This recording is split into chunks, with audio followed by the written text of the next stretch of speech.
vamos a meternos ya en qué es, cómo funciona. La inteligencia artificial.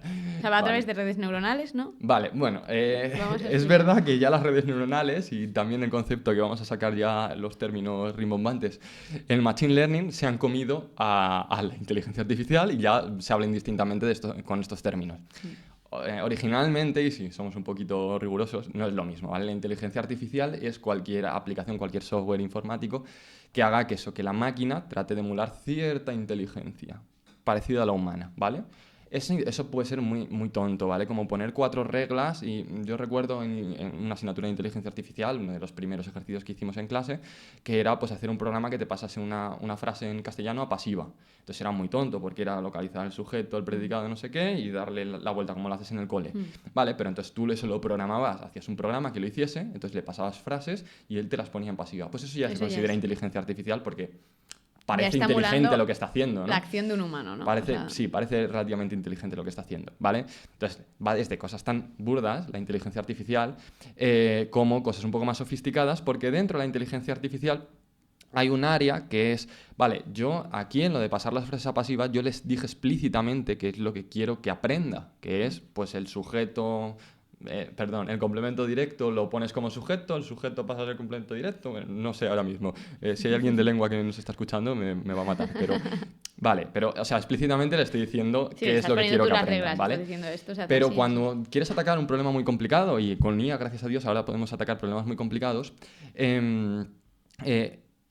precisamente lo que quieres es que la IA aprenda cosas que tú no eres capaz de decirle porque literalmente no las sabes, ¿vale? O si las sabes, no sabes expresarlas. No es fácil expresarle a un ordenador por qué esa foto es un perro o es un gato en un caso general. Si yo te doy una foto concreta, me lo puedes llegar a explicar y puedes llegar a escribírselo en un ordenador con un lenguaje. Pero generalizarlo Pero en general, ahora te doy claro. otra foto de otro perro, está con la cara girada y ya no lo que le puede ver habías bien dicho el no tiene... hocico, no puede ver bien las orejas. Claro, no cuadra lo que le habías dicho y no sirve para que siga detectando que sí que es un perro o sí que es un gato, lo que sea.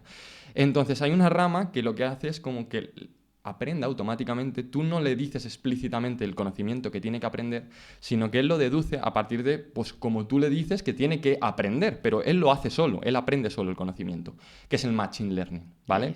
El aprendizaje automático en castellano, ¿no? Que es eso, es la máquina aprende sola cómo realizar bien una determinada tarea porque tú no eres capaz de decírselo explícitamente.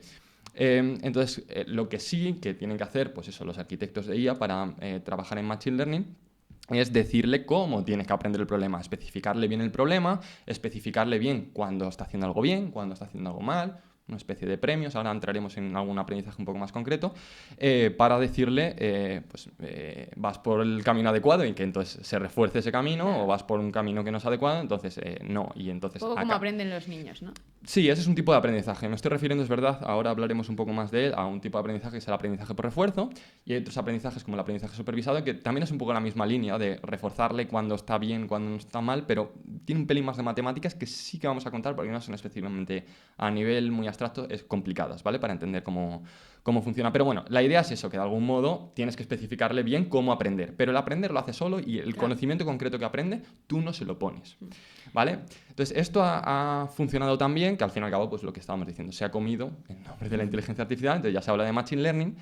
Y entonces dentro de lo que es el Machine Learning hay varios modelos que aprenden automáticamente, pero es que hay uno que ha resultado es lo mismo, que o sea, estamos como entrando dentro de la IA, el Machine Learning se ha comido todo y es prácticamente ya toda la IA, y ahora dentro del Machine Learning hay un tipo de modelos. Un modelo, pues es eso, un software, un programa que es el que aprende automáticamente y el que luego utilizas, el que la IA en sí, ¿vale?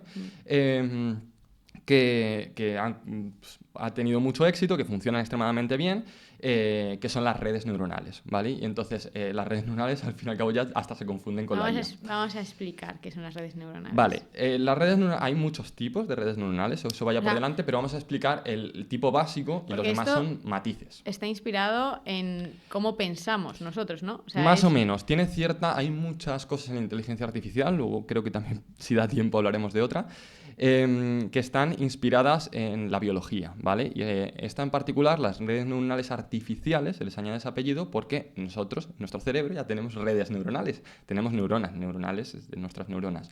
Entonces, están en cierta forma, aunque hay mucha diferencia y muchos matices, pero están inspiradas en el funcionamiento del cerebro humano, en el funcionamiento de las neuronas humanas, ¿vale? Entonces la idea es un poco replicar, yo no soy un experto en el funcionamiento del cerebro ni en temas neuronales, pero es que nosotros tenemos una serie de neuronas interconectadas entre sí, que reciben una serie de estímulos. En el caso de cuando lo queramos hacer con un programa, pues serán pues unas entradas, unos inputs. En nuestro caso, pues es lo que vemos por los ojos, lo que oímos, Lo que sea, claro. lo que recibimos por los sentidos. Reciben eso, hacen un cierto procesamiento, una cierta operación sobre eso que reciben, se activan o no se activan y transmiten un impulso eléctrico en función de si se han activado o no a la siguiente neurona con la que están conectadas, ¿vale? Entonces, bueno, vamos a tratar de replicar eso. Vamos a representar de algún modo las neuronas. Lo podemos pensar como un grafo, como una serie de elementos conectados entre sí. Pero bueno, vamos a abstraer un poco. Tenemos pues una representación de neuronas que lo que queremos es que las vamos además a organizar en capas. No sé si en el cerebro humano están organizadas así, pero en las redes neuronales artificiales están organizadas en capas. Entonces tenemos nuestra primera capa con una serie de neuronas, una detrás de otra. Esa capa se conecta con la siguiente capa, ¿vale? Entonces tenemos otra serie de neuronas que no tiene por qué ser el mismo número. En la primera podemos tener 100 neuronas y en la siguiente 200 neuronas. Y las de la primera se conectan con las de la segunda. Hay distintas arquitecturas. Hay una arquitectura que se llama Fully Connected, que es cada una de la primera capa está conectada con todas las de la segunda. Pero puedes decidir que no, que esté conectada solo con las dos primeras o solo con una, ¿vale? Ahí puedes generar distintas variantes. Pero bueno, están conectadas de algún modo las neuronas de la primera capa con la segunda y luego puedes ir colocando más capas. Entonces, básicamente decides cuántas capas colocar y cuántas neuronas colocar en cada capa. ¿Qué es cada una de estas neuronas? Pues es algo que hace un procesamiento sobre lo que recibe del anterior. La primera capa lo que recibe es la entrada, que puede ser la imagen o pues, los datos del problema que estás intentando resolver o estás intentando aprender o lo que sea, y realizas un cálculo sobre ellos y se lo pasas a la siguiente capa. Un poco como lo que hemos dicho, de esto se activa, esto no se activa, y lo pasa, y entonces al final la última capa saca la salida, y esa salida pues es la solución del problema, se supone, ¿no? Entonces, por ejemplo, un problema de clasificar gatos o no, pues la entrada podría ser una imagen, que en algunos casos será de un gato y en otros casos no será de un gato.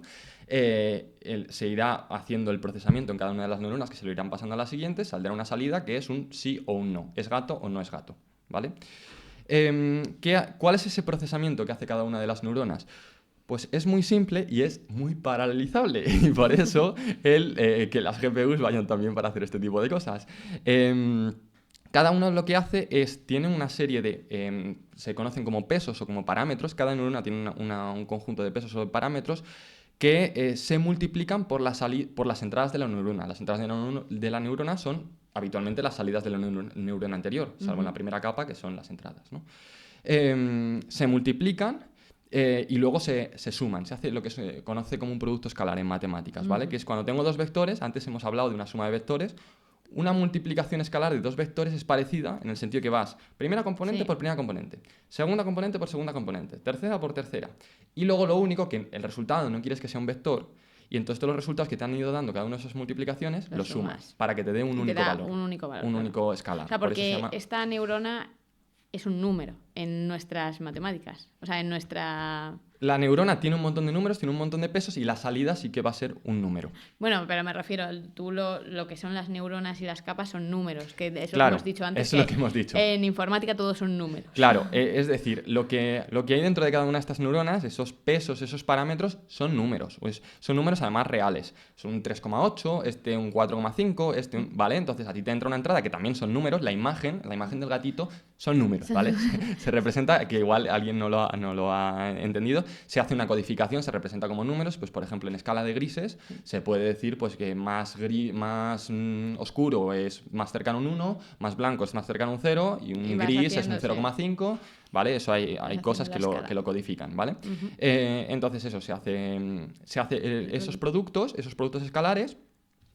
Luego, habitualmente... Que eso es bastante independiente, o sea, paralelizable, ¿no? Eso es fundamental porque es lo que hemos dicho antes con la suma, cuando hemos hablado de paralelismo, es que, bueno, el sumar las primeras componentes se puede ir haciendo mientras se suman las segundas. Y me ahorro tiempo. Vale, aquí multiplicar lo mismo y lo único que hay una pequeña sincronización en cuanto a ya se han calculado todos los productos y hay que reducirlos a un único valor. Pero da igual, si son vectores grandes con miles de componentes habitualmente, todos esos miles de productos se pueden hacer en paralelo en una GPU, en todos los cores de una GPU. Y ¿vale? entonces lo tienes casi al momento. Claro, entonces es idóneo. Vale, y este producto escalar, voy a hacer una breve mención, una cosita de matemáticas, es una operación lineal, ¿vale? Entonces el tema es que, claro, si tú hicieses simplemente este producto escalar, esas neuronas, y se lo pasas a las neuronas de la capa siguiente que vuelven a hacer lo mismo, estarías haciendo una operación lineal. Lineal es que es pues una combinación de las entradas multiplicada por unos coeficientes, por unos numeritos delante, que es básicamente lo que hemos hecho. Eso no tiene suficiente, digamos, expresividad o capacidad de aprendizaje. Y si en la siguiente capa vuelves a hacer lo mismo, lineal más lineal, o por lineal, lineal. Sí, siempre va a ser ¿vale? lineal con lineal. Claro, lineal. entonces necesitas que cada una de estas neuronas, para tener suficiente expresividad y que eso pueda aprender cosas interesantes, tenga No sea cierta lineal. no linealidad, que hay muchas funciones que tú quieres aprender, al fin y al cabo lo que quieres es que esas neuronas aprendan problemas. Si esas neuronas no tienen no linealidad, cualquier problema que requiera no linealidad en su solución No lo va a tener. no lo va a tener. Hay muchos problemas que son de clasificación, que son separar conjuntos, ¿vale? En el fondo, el problema lo podemos expresar como quiero saber si este individuo es rico o es pobre en función de estas características que son pues altura, dónde vive, no sé qué, no sé cuántos, ¿vale? Eso es un problema de, pues, puedo ver a los individuos como puntos en el espacio o en una dimensión superior, pero bueno, y saber con qué separar, ¿vale? Pues si los veo como puntos en un plano, por ejemplo, ¿con qué recta separar? Si los veo en el espacio, ¿con qué plano separar? ¿Vale? Entonces, vale, pero con una recta o con un plano es una separación lineal, pero a nada que la función que los separe sea una parábola o no sea una recta, no sea una función lineal, ya con una neurona de ese tipo no puedes aprender a separarlos, ¿vale? Entonces, es muy tonto, pero después de ese procesamiento, que es el verdaderamente costoso, se aplica una cosa dentro de cada neurona, a la salida, a ese numerito que nos ha dado el producto escalar, que se conoce como función de activación. Entonces, la función de activación hay muchísimas, distintas. En general no es súper importante cuál colocar, simplemente que aporten una linealidad, pero es verdad que para determinados problemas funcionan mejor unas que otras. Y pueden ser cosas tan simples, voy a decir alguna de las más utilizadas, como la ReLU, que es básicamente parecida a la activación de las neuronas del cerebro humano, en el sentido de que, pues eso, tú tienes una salida, un valor decimal que te ha dado el producto escalar, si ese valor decimal supera un determinado umbral, pones un 1, es decir, activas la neurona, y si no lo supera, pones un 0. Hay otras que no son 1 y 0, que no es la neurona se activa o no se activa, sino que saca otro resultado distinto a partir del que te ha dado el producto escalar. Pues voy a decir un par, pero o sea, simplemente por decir los nombres, tangente hiperbólica, no me viene ahora a la cabeza más, pero bueno, cualquier función que no sea lineal. No cualquier función, hay funciones que están predefinidas y que están establecidas como que son buenas para utilizarse como funciones de activación. Claro, ¿vale? Que a lo mejor meter una exponencial no funciona tanto como meter cualquier una tangente exponencial hiperbólica. no, ¿vale? Entonces hay algunas que están como predefinidas, de estas funcionan Vale. bien y para determinados problemas sí que pueden ser mejor una que otra, pero en general eso no suele ser tan importante. Entonces ya se aplica eso, que eso es un cálculo muy burdo porque, o sea, pues lo que te he dicho de si esto es mayor que esto es tal, es un if, es un cálculo muy simple.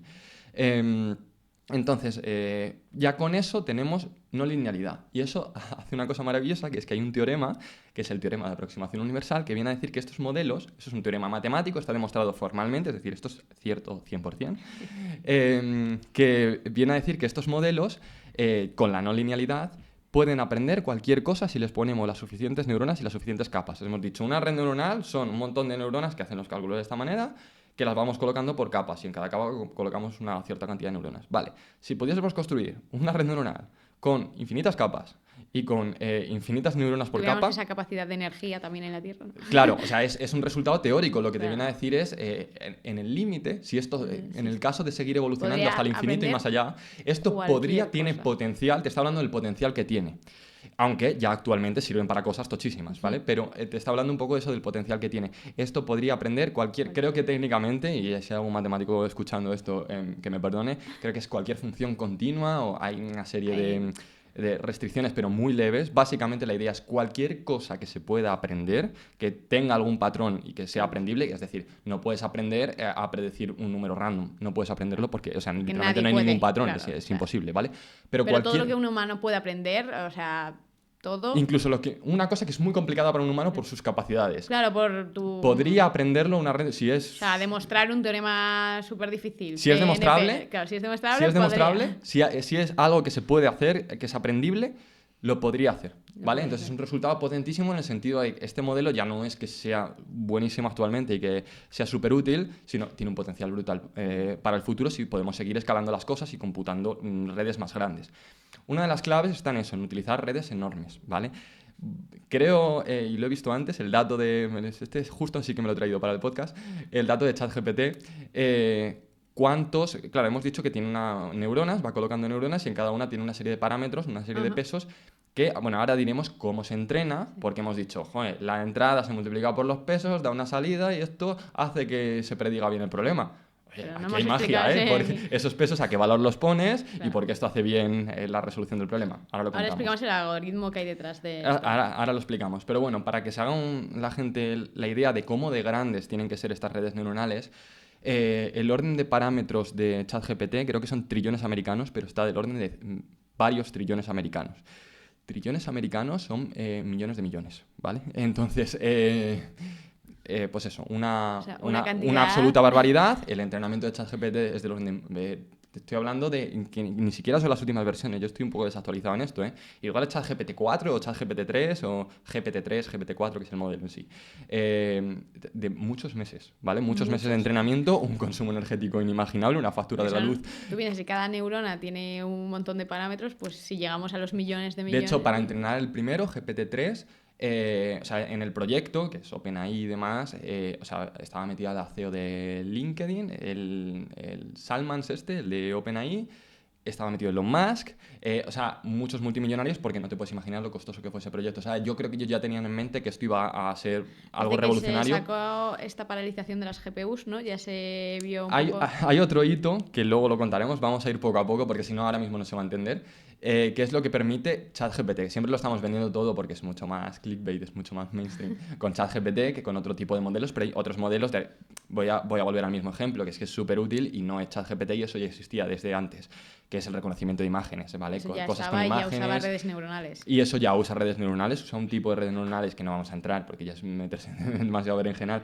que son las redes neuronales de convolución. O sea, que hay distintos tipos. Las que yo estoy contando son más básicas que las de convolución, pero en esencia la idea detrás de ellas es la misma. Todas es ¿vale? la misma. Entonces, eso, hubo otro hito, que luego hablamos Luego de lo ello, que contamos. son los transformers, que es lo que ya permitió esto. Pero bueno, para que se haga una idea la gente del el tamaño, el orden de magnitud de estas... Son meses y meses de entrenamiento. de estas O sea, megas yo si redes quiero neuronales, entrenar mi IA no. personal para mí misma, para que haga las cosas como me gusta, A ver, estamos hablando, el ejemplo lo he puesto con la IA más tocha, es que hay muchísima diferencia entre ChatGPT y cualquier otra IA. Si quieres entrenar una IA para algo sencillo, de hecho se hace, es que la IA, precisamente lo bueno de la IA también es que para tareas rutinarias normales, de pues, tareas que pueda haber en un hospital, a lo mejor hay que ejecutarlo no en un ordenador, en un portátil personal, sino en un servidor, pero que es una cosa que cuesta 1.000 euros o 1.000 y pico euros, ¿vale? No muchísimo más.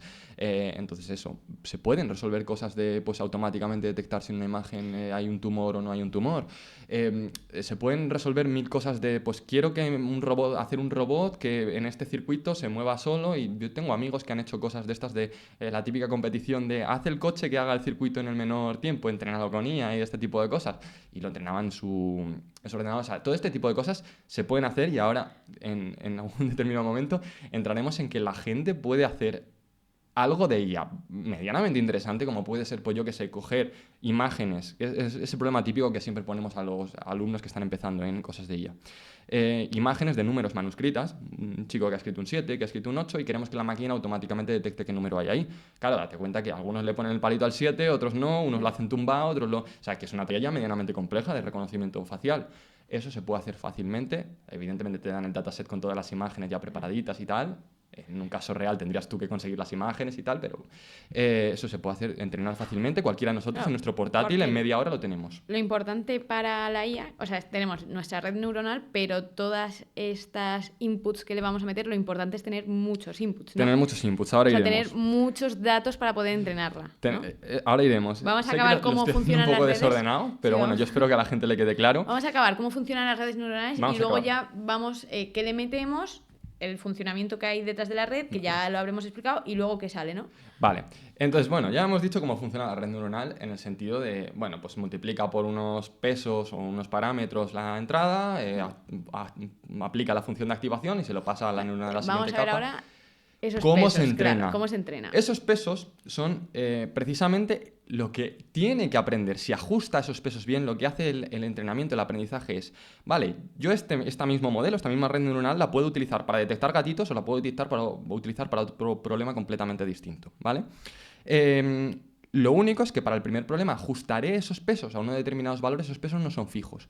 Se ajustarán los valores para que al hacer estos productos sean adecuados para la tarea 1 y luego para la tarea 2 se entrenará y se ajustarán esos pesos a otros valores distintos para resolver la tarea 2. O sea que esos pesos son los que te dan la expresividad de esa capacidad de aprendizaje y lo que tienes que hacer es ajustarlos a valores correctos. Claro. Hemos dicho que tienen valores reales. Entonces, ¿cómo los ajustas a valores correctos? Al principio les puedes poner valores random. Y tú lo que haces es, de algún modo, que el modelo vaya aprendiendo. Voy a ir a un tipo de aprendizaje que se llama aprendizaje supervisado, ¿vale? Que es, tú lo que quieres hacer es que el modelo vaya moviendo esos pesos en una dirección, los vaya cambiando poquito a poco. Al principio empiezan en valor random, el modelo es malísimo y lo hace muy mal. Al principio no sabe distinguir si es perro o gato. No sabe distinguir si es perro o gato. Pero lo que vamos a hacer es, le vamos a dar imágenes de perros, imágenes de gatos, y le vamos a decir cómo de bien lo está haciendo, y además, en función de cuando deduzcamos cómo de bien lo está haciendo, vamos a saber hacia dónde orientar, hacia dónde mover esos pesos que ahora mismo no estaban en valores buenos, para una dirección en que mejora un poquito. Y ya la siguiente vez, con esos pesos nuevos, esa tarea la hace un poquito mejor. Y luego lo vamos a mover en una dirección en que lo hace un poquito mejor, y así iterativamente. Vamos como encaminándole, ¿no? Que Claro, al final vamos sería... tocando los pesos poco a poco, pero no lo vamos haciendo nosotros. O sea, No. todo esto es machine learning, es aprendizaje automático. Vamos a programar algo genérico para que haga eso. Pero yo particularmente no estoy pendiente de, es que los pesos en este caso hay que moverlos para acá o para acá. Eso lo hace solo, claro. ¿vale? ¿Cómo lo hace? Vale, pues eso, empieza en un valor random. Entonces yo le meto imágenes de perros y de gatos y necesito que me diga si es perro o si es gato. Entonces, pues al principio lo hace, porque incluso con pesos random algo te saca, ¿vale? Pero será totalmente absurdo, pues se equivocará muchas veces, ¿no? Entonces yo de alguna forma defino una función de pérdida que me dice cuánto se está equivocando, ¿vale? Entonces esa función de pérdida perfectamente puede ser para cada ejemplo, pues puedo decir si ha acertado o no, con un 0, un 1, y entonces calcular en media cuánto ha acertado. ¿Vale? Entonces puedo hacer la media, se conoce esa función, es una función que se utiliza bastante, de hecho, como función de pérdida, que es la función del error cuadrático medio. En media, ¿cuánto error estoy cometiendo? ¿Vale? Entonces, si yo consigo minimizar esa función, que el error que estoy cometiendo, las veces que he dicho perro y era gato, y en media, y viceversa, que he dicho gato y era perro, si consigo minimizar las veces que me estoy equivocando, el valor de esa función, que suma todos esos errores y lo divide entre la cantidad de errores, la media, pues va a estar aprendiendo. Claro, va a ser que está acertando más, porque entonces está cometiendo menos errores. Ahora cuando es perro está diciendo más veces perro, y cuando es gato está diciendo más veces gato. ¿Y cómo consigo eso? Pues a través de las matemáticas, y aquí es el pequeño apunte matemático, pero que tampoco es muy difícil de entender. O sea, voy a pararme un poco en esto, porque alguien que no tenga ni idea de matemáticas, es verdad que le puede sonar a chino. Básicamente, en matemáticas hay una noción que se aseguro que le suena a todo el mundo, aunque ahora mismo no sepan qué es lo que significa, que es la derivada, ¿vale? La derivada básicamente te dice cómo crece o cómo decrece una función, ¿vale? Es como una función, como su propio nombre indica, derivada de la función original, y entonces en cada uno de los puntos te dice si va para arriba, si va para abajo, ¿vale? Eso en una función, pues vamos a pensar con dos dimensiones, ¿vale? Una entrada y una salida. Si nos vamos a tres dimensiones, el tema es que ya no tenemos ese concepto de derivada, pero hay una generalización que son las derivadas parciales, que son derivadas en función de cada una de las dimensiones, ¿vale? Estamos en el mundo real, hay tres dimensiones, en cada una podemos derivar en cada una y podemos formar un vector, que ya hemos hablado bastante de vectores, con esas derivadas, ¿vale? Es el gradiente. Entonces ese vector se llama gradiente. En física se suma Antón. Y cuando te vas a más dimensiones, también puedes definir el gradiente con n dimensiones. Nosotros... la derivada de todas tus componentes del vector al final, ¿no? En el espacio pues tienes tres, x y claro. z. Pues si vas a un vector más grande, pues vas derivando. Sí, además lo bonito en las matemáticas es que aunque eso es debatible, pero no existen en el mundo real más de 3 o 4 dimensiones, en matemáticas puedes trabajar con 25 dimensiones, ¿vale? Entonces podemos estar en un espacio, bonito, no es representable, no podemos imaginárnoslo, pero es un espacio con 25 dimensiones donde trabajamos con gradientes con 25 componentes, ¿vale? Vectores de 25 componentes. Vale, entonces tenemos ese vector con las derivadas. Vale, pues las matemáticas lo que te dicen es que ese vector apunta, el vector, si alguien sabe lo que es un vector es como una flechita, ¿vale? Que apunta hacia una dirección, ¿vale? En ese espacio inimaginable de 11 dimensiones, pero podemos irnos a un espacio de 3 y pensarlo pues eso como una flechita, como si yo apunto con el dedo en una dirección, apunta a la dirección donde la función respecto a la que yo he hecho las derivadas más crece, ¿vale? Entonces, menos el gradiente, cambiando el signo, apunta a donde la función más decrece. Y, claro, el espacio, las dimensiones, son precisamente los parámetros entrenables del modelo. De manera que si yo me muevo en la dirección donde esto más decrece, estoy minimizando la el función. error. Me tengo que mover poquito, porque esa noción de aquí es donde más decrece la función es puntual. Eso es para este punto.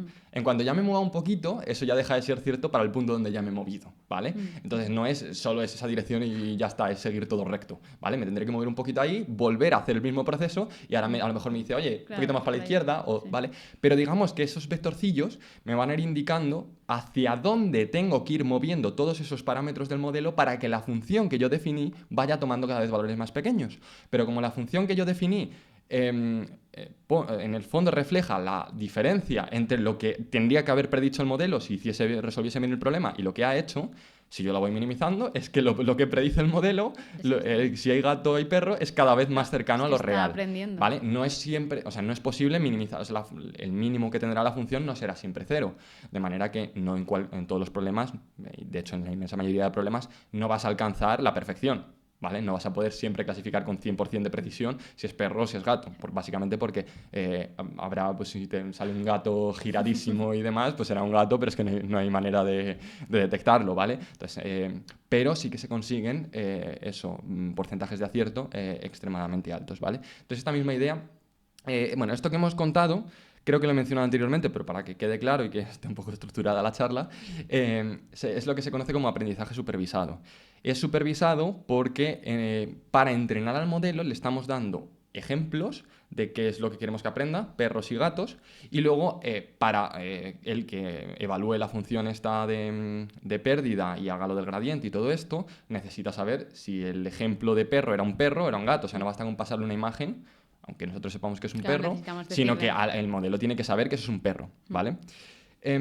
Si solo hacemos esto y ya entrenamos con muchas imágenes de estas y luego empezamos a utilizar el modelo, pueden surgir ciertos problemas. Hay problemas como el sobreaprendizaje, por ejemplo, que es que si el modelo tiene demasiadas, antes hemos dicho, es buenísimo que ponerle demasiadas neuronas y demasiadas capas al modelo, ojalá pudiésemos ponerle infinitas, un montón, porque eso puede aprender cualquier cosa, eso es el potencial que tiene de aprender.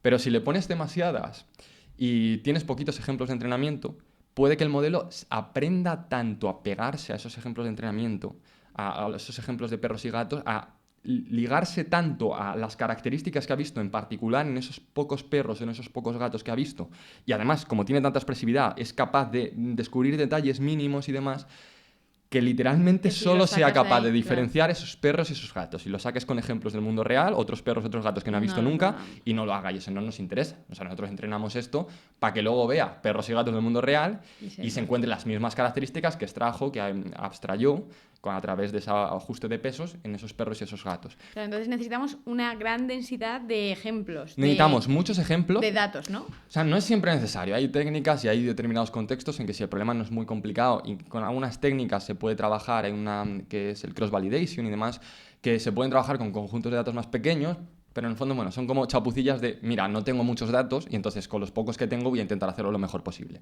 Pero sí, lo ideal es, a la gente también le sonará y así vamos a seguir soltando términos mainstream y bonitos, el Big Data. Entonces, la idea de Big Data es eso, que para que estas cosas de inteligencia artificial funcionen bien, y gracias a Dios ahora tenemos este recurso, necesitamos muchísimos datos, ¿vale? Y gracias a Dios ahora, precisamente porque Facebook nos roba datos por todas partes y de Instagram también y demás, pues eso, hay muchos datos y es lo ideal para entrenar un modelo de estos, es maravilloso. Y a lo que también iba es que para evitar este problema del sobreaprendizaje, de que se peguen mucho a los ejemplos de entrenamiento, es posible que sea difícil descubrirlo hasta que pones el modelo a funcionar en el mundo real. Entonces, normalmente de los datos que tienes, no usas todos los datos que tienes para entrenar, ¿vale? Entonces, si tú tienes fotos de perros y gatos, tienes 10.000, a lo mejor lo que haces es coges 6.000 para entrenamiento y las otras 4.000 las reservas para probar al modelo, ahí ya sin hacer este proceso de ir ajustando los pesos, que por cierto, hemos hablado de gradiente, pero no lo hemos dicho, el proceso se llama descenso de gradiente estocástico, por si alguien lo ve alguna vez en la literatura, y el algoritmo concreto se llama backpropagation, el algoritmo que se utiliza para hacerlo, ¿vale? Entonces, eso, reservamos unos cuantos datos que no las utilizamos para entrenamiento, para hacer ese descenso de gradiente y que no le decimos cuál es la solución. Precisamente lo que queremos es probar el modelo a ver si la acierta, pero el modelo no recibe la información de esto es un perro, esto es un gato, como sí que recibe con los de entrenamiento. Y eso se llama conjunto de test. Y entonces sobre ellos probamos. Si el acierto que nos da en entrenamiento suele ser un poco superior, pero es similar, rollo, pues nos da un 80% de acierto en entrenamiento. Y luego con el conjunto de test, que no lo ha visto nunca, que es como intentar probar el modelo en el mundo real, ahí ya sin darle la información, sino que prediga que funcione lo que queremos sacarle del modelo, nos da un 78% de acierto, pues como está más o menos cerca de ese 80%, es algo razonable. Bien, ¿no? Pero claro, si nos da un 80% en entrenamiento de acierto y luego en test pues tenemos un 50%, pues si es perro o gato, es casi tirar una moneda, es que tirando una moneda acierto más, ¿vale? Entonces, es que algo está funcionando mal y ahí es donde entra pues que el arquitecto de inteligencia artificial vea qué ha pasado, cambie la arquitectura del modelo, cambie la cantidad de capas, la profundidad, la cantidad de neuronas en cada una de las capas, mire, a ver, una cosa, la gente que se dedica a esto... parece que, o sea, yo me estoy centrando mucho en el modelo para que la gente entienda cómo funciona la IA, pero en general la gente que se dedica a esto no programa ese tipo de cosas del descenso de gradiente y todo ese tipo de cosas. Si es que siempre se usan los 3-4 mismos tipos de descenso de gradiente.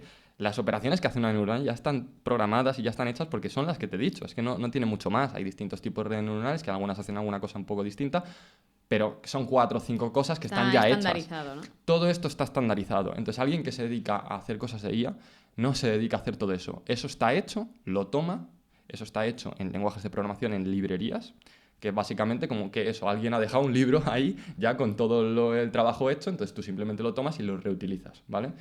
Entonces, la gente que hace todo esto lo que hace es la parte de preparar los datos, que es lo más importante, porque es tan importante o incluso más que el modelo sea adecuado y que el proceso de entrenamiento sea correcto y demás, a que los datos sean buenos y reflejen lo que se va a encontrar el modelo en el mundo real. Para que no quede sesgado, ¿no? El modelo. Para que eso es, para que no quede sesgado y sobre todo que represente lo que se va a encontrar en el mundo real. Si los datos son un poco artificiales respecto a lo que luego va a utilizar el modelo, va a haber problemas. Si los datos tienen muchos ejemplos de un tipo, pero luego en la vida real no se va a encontrar ejemplos de ese tipo y viceversa, hay otro tipo que sí que se va a encontrar en la vida real que no está representado en los datos de entrenamiento, eso va a ser un problema. Entonces hay mucho estudio estadístico y mucho análisis de datos y visualización de datos y ese tipo de trabajo de eliminar datos que no sean representativos para el modelo. Hay mucho trabajo también en las variables que se utilizan, las entradas para los modelos, ponerles magnitudes adecuadas para que el modelo aprenda bien. Tipo de cosas más matemáticas, más estadísticas y demás, delante, que es en general a lo que se dedica un ingeniero de inteligencia artificial. Entonces, bueno, vale, vamos a cerrar un poco. Tenemos ya que es muy importante nuestro dataset, o sea, que tengamos unos buenos datos. Eso es. Ya entendemos cómo funciona una red neuronal, se va ajustando por pesos, entonces vamos consiguiendo que vaya orientándose hacia donde está aprendiendo y luego ya nos da la respuesta de sí o no es perro o gato, ¿no? Entonces ya hemos conseguido que aprenda. Eso es. Esto que hemos contado es un tipo que se usa mucho de aprendizaje automático, es el aprendizaje supervisado, pero hay otros que también se utilizan más y dependiendo del problema es importante saber cuál aplicar, ¿vale? Hay problemas que no son adecuados para aprendizaje supervisado. Hay otro que es, como su propio nombre indica, no supervisado, aprendizaje no supervisado, es un poco lo contrario. La diferencia está en que aquí le dábamos una serie de datos de entrada, que eran las imágenes de los perros y los gatos, acertando, y le decíamos si era gato, si era perro en el entrenamiento para que aprendiese con eso. Hay problemas en los que precisamente queremos usar la IA, es otro tipo de problemas, no se entremezclan. Para descubrir patrones en los datos y precisamente aprender de la IA, pero es que no hay una solución, o nosotros no sabemos decirle cuál es la solución correcta, ¿vale? Esto, el ejemplo, o la familia de algoritmos y de modelos típica en esto son los algoritmos de clustering, ¿vale? De agrupación. Clustering es agrupación. Entonces tenemos una serie de datos y los queremos agrupar. Imagínate que tenemos, es un problema típico de clustering, un montón de documentos de diferentes temáticas. Pues hay documentos que sabemos que son de deportes. Ni siquiera, tenemos un montón de documentos, te voy a plantear bien el problema, y queremos saber de qué temática se hablan esos documentos, ¿vale? Y no tenemos ni puñetera idea, porque es imposible que nosotros nos leamos todos los documentos. Claro, porque tienes muchísimos documentos, claro, y no vas a estar tú leyendo claro, todos. entonces lo que quieres sacar son grupos, tipos. Luego descubrirás, todos estos eran de deportes. Claro, tú lees luego y dices, uy, aquí esto habla de deportes. Todos estos eran de deportes, y todos estos eran de cine, y todos estos eran de... Pero quieres hacer automáticamente, tienes 100.000 documentos, quieres hacer automáticamente esa agrupación. O sea, tú quieres que tu IA te haga la clasificación, pero no te importa que sepa o no cuál es. Tú solo quieres que los agrupe. Eso es. Tú quieres que agrupe cosas que están relacionadas, claro, que en el fondo son parecidas. Y luego tú decidirás el por qué y le darás un nombre. Deportes, cine, ¿vale? Entonces, básicamente lo mismo. Puedes representar los documentos también con entradas. Cada una de las palabras puede ser, pues, se puede representar con ceros y unos. Todo tiene que acabar en números y demás. Todos son números. Pero, entonces, se las puedes pasar a un modelo de aprendizaje no supervisado de clustering. Por ejemplo, voy a soltar uno, pero no vamos a entrar en los detalles de cómo funciona, que es el K-Medias. Es uno muy típico.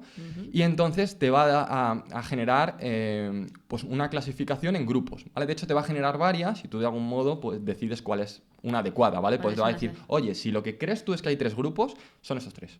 Si lo que crees tú es que hay 4, son estos 4, ¿vale? Pero también hay determinadas cosas automáticas para decidir cuántos grupos debe haber en el conjunto de datos que tú le has pasado. Y luego tú ya los miras y dices, es que todos estos documentos que me ha agrupado, me los ha agrupado porque todos hablan de fútbol, de básquet y de no sé qué, serán de deportes. Todos estos que me ha agrupado, habla de Clint Eastwood y de Nicole... Sí, determinado actor o lo que sea. Tal, ¿no? O sea, entonces, coge algunas palabras clave. Claro, todos estos son de cine, ¿vale? Entonces, ese es el aprendizaje no supervisado, que básicamente es eso, queremos descubrir patrones y aprender de él. Y nos queda otro gran grupo de aprendizaje, que alguna gente tradicionalmente, pero ahora lo habitual es verlo como un tercer grupo de aprendizaje separado. Antes la gente a veces lo metía en aprendizaje supervisado, que es el aprendizaje por refuerzo. Que este es el aprendizaje muy similar a cómo aprendemos los humanos, sobre todo cómo aprenden los niños, y cómo aprenden también los animales, que es palo o zanahoria, ¿vale? Entonces... le doy algo si lo hace bien, le doy algo mal si lo hace eso es enseñar de esa manera. Entonces este aprendizaje es muy útil en 2 ramas de problemas. Bueno, quizá no una más. Bueno, para empezar, no. Hay 2 ramas de problemas que son típicas para utilizar este aprendizaje, pero este aprendizaje es adecuado para problemas muy complejos, ¿vale? Problemas donde directamente es que es muy difícil representar el problema. En lo que hemos hablado de aprendizaje supervisado tenemos que representar las entradas y las salidas de una determinada forma, o que es muy difícil eso, formalizar el problema, especificarlo y demás. Problemas que casi ni sabemos cómo atacar o que son muy complejos. Que no es tan sencillo que sea perro o gato, ¿no? Claro, que no ¿cuál es la decisión correcta? Hay problemas en que no sabemos cuál es la decisión correcta, pero a lo mejor sí que sabemos después con lo que pasa si una decisión ha sido buena o ha sido mala, pero no sabemos a priori en el momento si es correcta o no es correcta, ¿vale? Vamos a pensar en un juego. Mover una pieza en el ajedrez, mover el caballo en esta posición en el ajedrez es bueno o malo. Pues en ese momento es muy difícil determinar si sí o si no. Cuando ha acabado la partida, a lo mejor se puede inducir si has perdido la partida que era malo y si has ganado la partida que era bueno. Seguramente no haya sido solo por ese movimiento, ¿vale? Haya sido por todos. Pero de algún modo le puedes recompensar al movimiento positivo o negativamente por eso. Entonces, en ese tipo de problemas muy complejos, que no saben muy bien cómo atacar, se utiliza aprendizaje por refuerzo. Uno de los casos típicos son los juegos. Queremos hacer un bot que juegue automáticamente algo. Y otro caso típico son los robots, ¿vale? Queremos mandar un robot a Marte que se mueva, o la rumba, que queremos que no se choque con las paredes, ese tipo de cosas, ¿vale? ¿Cómo funciona el aprendizaje por refuerzo? Pues ya hemos dicho que eso. La idea fundamental es eso. Recompensa positiva, zanahoria o palo si lo haces mal. Recompensa negativa. Pero vamos a especificar y vamos a dar una serie de términos que son fáciles de entender en cómo se modela. Porque al fin y al cabo tienes un problema y lo tienes que decírselo a la máquina oye, este es el problema y de esta determinada forma vas a aprender. Luego el aprendizaje, lo que aprende en concreto es lo que hemos dicho, aprendizaje automático, lo hace solo. Pero hay que especificarle cómo. Entonces esto se modela de la siguiente forma. Tenemos algo que aprende. Ese algo que aprende se llama agente, ¿vale? Nuestro bot, si lo que queremos entrenar es un bot para jugar al ajedrez, o nuestro robot que se mueve por Marte, o nuestro coche autónomo que le estamos entrenando para Google para que se mueva solo y demás, es el agente. ¿Vale? Entonces el agente interactúa con un entorno, ¿vale? El entorno es, en el caso del bot del ajedrez, el tablero del ajedrez con las fichas, ¿vale? Ese es el entorno con el que interactúa, moviéndolas y recibiendo un feedback de cuál es la nueva posición de las fichas. El robot que se mueve en Marte, pues es la imagen que recibe de la cámara y de los demás sensores de qué tiene alrededor en ese momento en Marte, o la rumba lo mismo, el sensor que le dice lo que sea. Entonces, bueno, pues ese es el entorno con el que interactúa. De ese entorno recibe unas observaciones que hacen que formen un estado. La observación es literalmente lo que recibe, pues una imagen, y luego esa imagen se procesa un poco para convertirla, obviamente, en números. Y esos números forman un estado que le dice qué situación hay en el entorno a la gente. Eso se ve muy fácil con el tablero de ajedrez. ¿Cuál sería el estado? Pues las fichas cómo están, ¿no? La situación que hay con las fichas en el tablero, cuántas fichas quedan y en qué posiciones están. Eso es el estado, ¿vale? Y eso se puede representar con un vector, por ejemplo. Todo vuelve a lo mismo, si es que tampoco se utilizan tantas cosas en informática, siempre son las 4 mismas, ¿vale?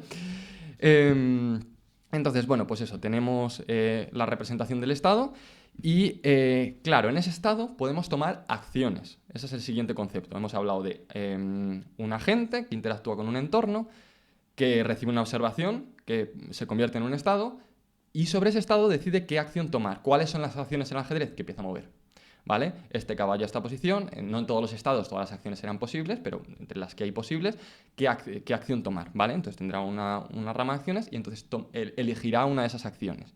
Y entonces esa acción producirá un cambio en el entorno, en el tablero de ajedrez producirá pues, que te comas a esta ficha y desaparezca, y entonces una nueva observación que se convierte en un nuevo estado, que es la nueva situación de las fichas, y así sucesivamente. Es decir, es un agente que recibe observaciones de un entorno, va haciendo acciones sobre ese entorno y entonces va recibiendo la nueva observación. Vale, entonces, claro, ¿cómo sabe? Nos falta una pieza clave que ya la hemos introducido anteriormente, que es cómo sabe si una acción es buena o no en un determinado estado. Mover un caballo en esta posición puede ser bueno si la situación de las fichas es esta, pero si la situación de las fichas es otra puede ser horrible porque te ponga en jaque, ¿vale? Pues lo decide básicamente a través de una recompensa que tú le das. Esa recompensa, a veces le das una recompensa inmediata, de hecho es lo ideal para que funcione un poco bien, pero a veces la tiene que recibir al final de la partida, por ejemplo, ¿vale? De ha ganado la partida o no. Pero también puedes dar una recompensa inmediata, por ejemplo, en el ajedrez, y eso lo especificas. Si te comes alguna pieza, ¿vale? Si ese movimiento come una pieza, si es un peón, pues recompensar 1, pero si es una pieza más importante, un alfil, pues 2, y si es la reina, pues 3, etcétera, ¿no? Entonces, vas dando esa recompensa. Y además, entonces, de algún modo, le estás enseñando al modelo, la recompensa la tienes que especificar tú en un determinado estado, pero lo haces de manera genérica. En un determinado estado, comerme cualquier alfil en una situación son tantos puntos. Comerme tal son tantos puntos. Pues ya está, tienes que especificar tantos como piezas y has acabado. Con eso, el modelo aprende en cada estado, es un poco como los niños. En una determinada situación hacen algo al principio random, cuando son pequeños no tienen conocimiento y se tiran del sofá de cabeza a la mesa, pero cuando se dan una hostia, se hacen un chichón y acaban en urgencias, la vez siguiente no lo hacen, ¿vale? Han aprendido en el estado en que estoy encima del sofá, la acción tirarme de cabeza a la mesa no es adecuada, ¿vale? Pues igual que los niños o los animales les enseña así, esto va aprendiendo así. ¿Vale? ¿Qué ocurre? Claro, con esto tratamos de resolver problemas. Recibe una recompensa por la acción que ha tomado en un determinado estado, pero eso en general no es. O sea, si yo me he comido una determinada pieza, entonces, que es buena, me he comido la reina, voy a recibir una recompensa positiva, y entonces va a parecer que ese movimiento en este determinado estado del tablero es buenísimo. Y puede ser que no, porque, vale, te has comido ahora una reina, pero es que has dejado una situación en que te van a hacer un jaque mate pastor trivial. Yo de ajedrez tampoco sé muchísimo. Entonces, has hecho el imbécil, has hecho el canelo. Y claro, si tú a ese estado, esa acción, porque las recompensas son estado de acción, lo que va aprendiendo el modelo es para esta situación, esta acción es buena o no. Si la recompensaste positivamente por eso, pues luego cuando te la encuentres en el futuro vas a volver a hacer lo mismo y te van a volver a hacer el jaque pastor. Entonces, hay que tener en cuenta no solo la recompensa inmediata por hacer una determinada acción, sino las recompensas posteriores y en qué situación te deja, ¿vale? Entonces, en este caso, te dejaría en una muy mala situación para seguir jugando la partida y acabarías perdiéndola. Entonces, vale, recibes una recompensa positiva por comerte la reina, pero luego vas a recibir una recompensa muy negativa por perder la partida en el movimiento, en los 2 movimientos siguientes, ¿vale? Entonces, de algún modo hay que tener presente eso, que la recompensa que recibe el modelo no solo es del movimiento inmediato para un determinado estado, una determinada acción. Se va acumulando, ¿no? Sí, no solo es del movimiento inmediato, sino que recibe una recompensa descontada, que cada vez recibe un poquito menos de recompensa o importa un poco menos por los movimientos posteriores. Es como si el modelo no solo viese la situación actual, sino viese un poco más allá a ver en qué situación o qué ha producido lo que ha hecho actualmente, ¿vale? Entonces, bueno, con eso ya tenemos algo que lo que va haciendo con estas recompensas básicamente es ajustar probabilidades, ¿vale? Entonces no es que aprenda, vale, mover el caballo fue malo, entonces no voy a volver a mover el caballo nunca más. Bueno, fue malo porque perdiste esta partida, pero a lo mejor otra vez que vuelves a jugar y mueves el caballo, el oponente no encuentra, porque no es tan sencilla de encontrar la jugada donde te hace el jaque mate. Entonces, a lo mejor no es la peor jugada, o sea, no es buenísima, pero igual no es tan mala, ¿eh? Porque una vez pierdas no quiere decir que vayas a perder todas las veces, o porque una vez el mover el robot hacia la derecha justo se encontró una piedra en la observación que tú tenías, puede que en otra observación igual no sea esa barbaridad porque justo esa piedra era una cosa, un caso rarísimo, ¿vale? Entonces no hay que ser tan categórico. Entonces lo que se hace es como que se descuenta de, vale, esto te ha ido mal esta vez, para la próxima vez es menos probable que tomes esa acción, ¿vale? Al principio digamos que todas las acciones que puedes tomar son equiprobables, le das la misma probabilidad a todas y luego vas ajustando esas probabilidades. Entonces al final si hay una acción que es mucho mejor que las demás, pues va a acabar con un 99% de probabilidades y las otras va a ser imposible que se cojan. Pero si realmente hay 2 que son medio buenas, pues va a acabar 50-50 y el modelo, cuando luego lo uses, cuando uses el robot o lo que sea, va a tirar un dado y no va a hacer siempre lo mismo, ¿vale? Entonces hay que tener claro eso, que son modelos, se dice estocásticos, estos modelos que utilizan probabilidades y no son modelos estrictamente deterministas. Vale, entonces bueno, pues tenemos este tipo maravilloso de aprendizaje que nos sirve para resolver problemas complejos y que de hecho, ya por mencionarlo, es un poco como yo últimamente, esto de los agentes, a la gente le tiene que sonar la palabra agente, incluso más que el aprendizaje por refuerzo, porque al fin y al cabo, cuando lo introducen las empresas y tal, es que estamos haciendo una cosa nueva con agentes, no sé qué, es esto, es aprendizaje por refuerzo. Y ahora... por ejemplo, ChatGPT lo está mejorando con agentes y la gente habrá oído que es eso, es un poco como está evolucionando más porque es lo que más está pegando ahora últimamente para mejorar los modelos generativos, toda esta cosa de el ChatGPT, DALL-E, todos estos modelos que generan cosas, pero también para conducción autónoma, cualquier problema complicado que nos queramos enfrentar, lo que funciona bien es este tipo de... Este tipo de cosas. De aprendizaje por refuerzo. Sí. Bueno, perdón, ha habido un pequeño fallo de cámara, entonces ahora estamos con este precioso plano en el que se nos ve a los dos. Y nada, vamos a terminar. Vamos a acabar terminando hablando sobre cómo funciona ChatGPT, porque aquí hay un paper revolucionario. Entonces, cuéntanos. Vale, a ver. Bueno, ya digamos que habíamos cerrado un poco los distintos modelos de inteligencia. Sí, sobre todo los aprendizajes que hemos visto supervisado, los distintos por aprendizajes, refuerzo. los distintos modelos que hay de inteligencia artificial. Y bueno, todo esto es lo que usa ChatGPT. En el fondo sí, porque utiliza redes neuronales, pero no es esto lo que ha supuesto el boom de la IA generativa, ¿vale? Todo esto ya se utilizaba sobre todo para lo más chulo y más guay que se hacía, era cosa de robot, de trabajar con imágenes y demás. ¿Y por qué no había estas cosas tan guays de texto de un modelo que tú le hagas una pregunta y te responda y sepa todo y sea ahí una base de conocimiento de la leche? Porque para trabajar con lenguaje natural, que es como le metes las consultas a ChatGPT, decirle determinadas cosas, había ciertas limitaciones, ¿vale? Hemos hablado de que son necesarios muchos datos. Eso existía, podíamos literalmente usar toda la información, todos los datos que tenemos en Internet. Ya teníamos estas arquitecturas ultra paralelas maravillosas que nos permiten entrenar cosas mega monstruosas de manera eficiente. Pero lo que no teníamos era algún algoritmo que nos permitiese tratar adecuadamente el lenguaje natural, que es como le escribimos a ChatGPT, de oye, primo, que quiero que me saques tal cosa, y que te lo entienda, de manera paralela, de manera eficiente. Precisamente lo que tenemos por detrás es una arquitectura súper paralela, pero hay determinadas cosas del lenguaje que implican que no se puede paralizar, o implicaban, la gente se creía que implicaban que no se podía paralizar. Básicamente tiene que ver con el contexto de las oraciones y de la semántica. No sé, si yo te digo una frase de él está pintando la casa de rojo. Ese él, probablemente tú puedes intuir quién es porque llevo un rato hablando contigo y por el contexto, unas cuantas frases antes te he dicho, Javier es un tipo estupendo, me cae genial. Te he hablado un rato más de Javier y sin que haya pasado mucho rato como para que te olvides de quién te estoy hablando, seguimos hablando de Javier, lo sabes. Te he dicho, él ha pintado la casa de rojo, entonces sabes que él es Javier, ¿vale? Eso es muy común en el lenguaje, no es un caso súper particular, eso es fundamental. Entonces, a la hora de tener en cuenta cada palabra es fundamental evaluar el contexto en el que yo la estoy metiendo, ¿vale? Y el contexto sobre todo anterior del texto. Esto implica un problema, que es que, claro, para procesar la palabra él, en mi red neuronal, que esa palabra se representará con números binarios. De hecho, hay un poquito más, que ahora si nos da algo de tiempo, se representa con una cosa que se llama embeddings, que es un poco más sofisticada, los tokens y demás. Pero, bueno, como se represente, para procesarla tenías de algún modo que haber procesado todas las anteriores, haber extraído las conclusiones que sean, pues que me estaba hablando un tipo que se llama Javier, que es lo que habría ido aprendiendo el modelo, y esa red neuronal y juntar él con toda esa información anterior, con todo ese contexto anterior para tenerlo en cuenta.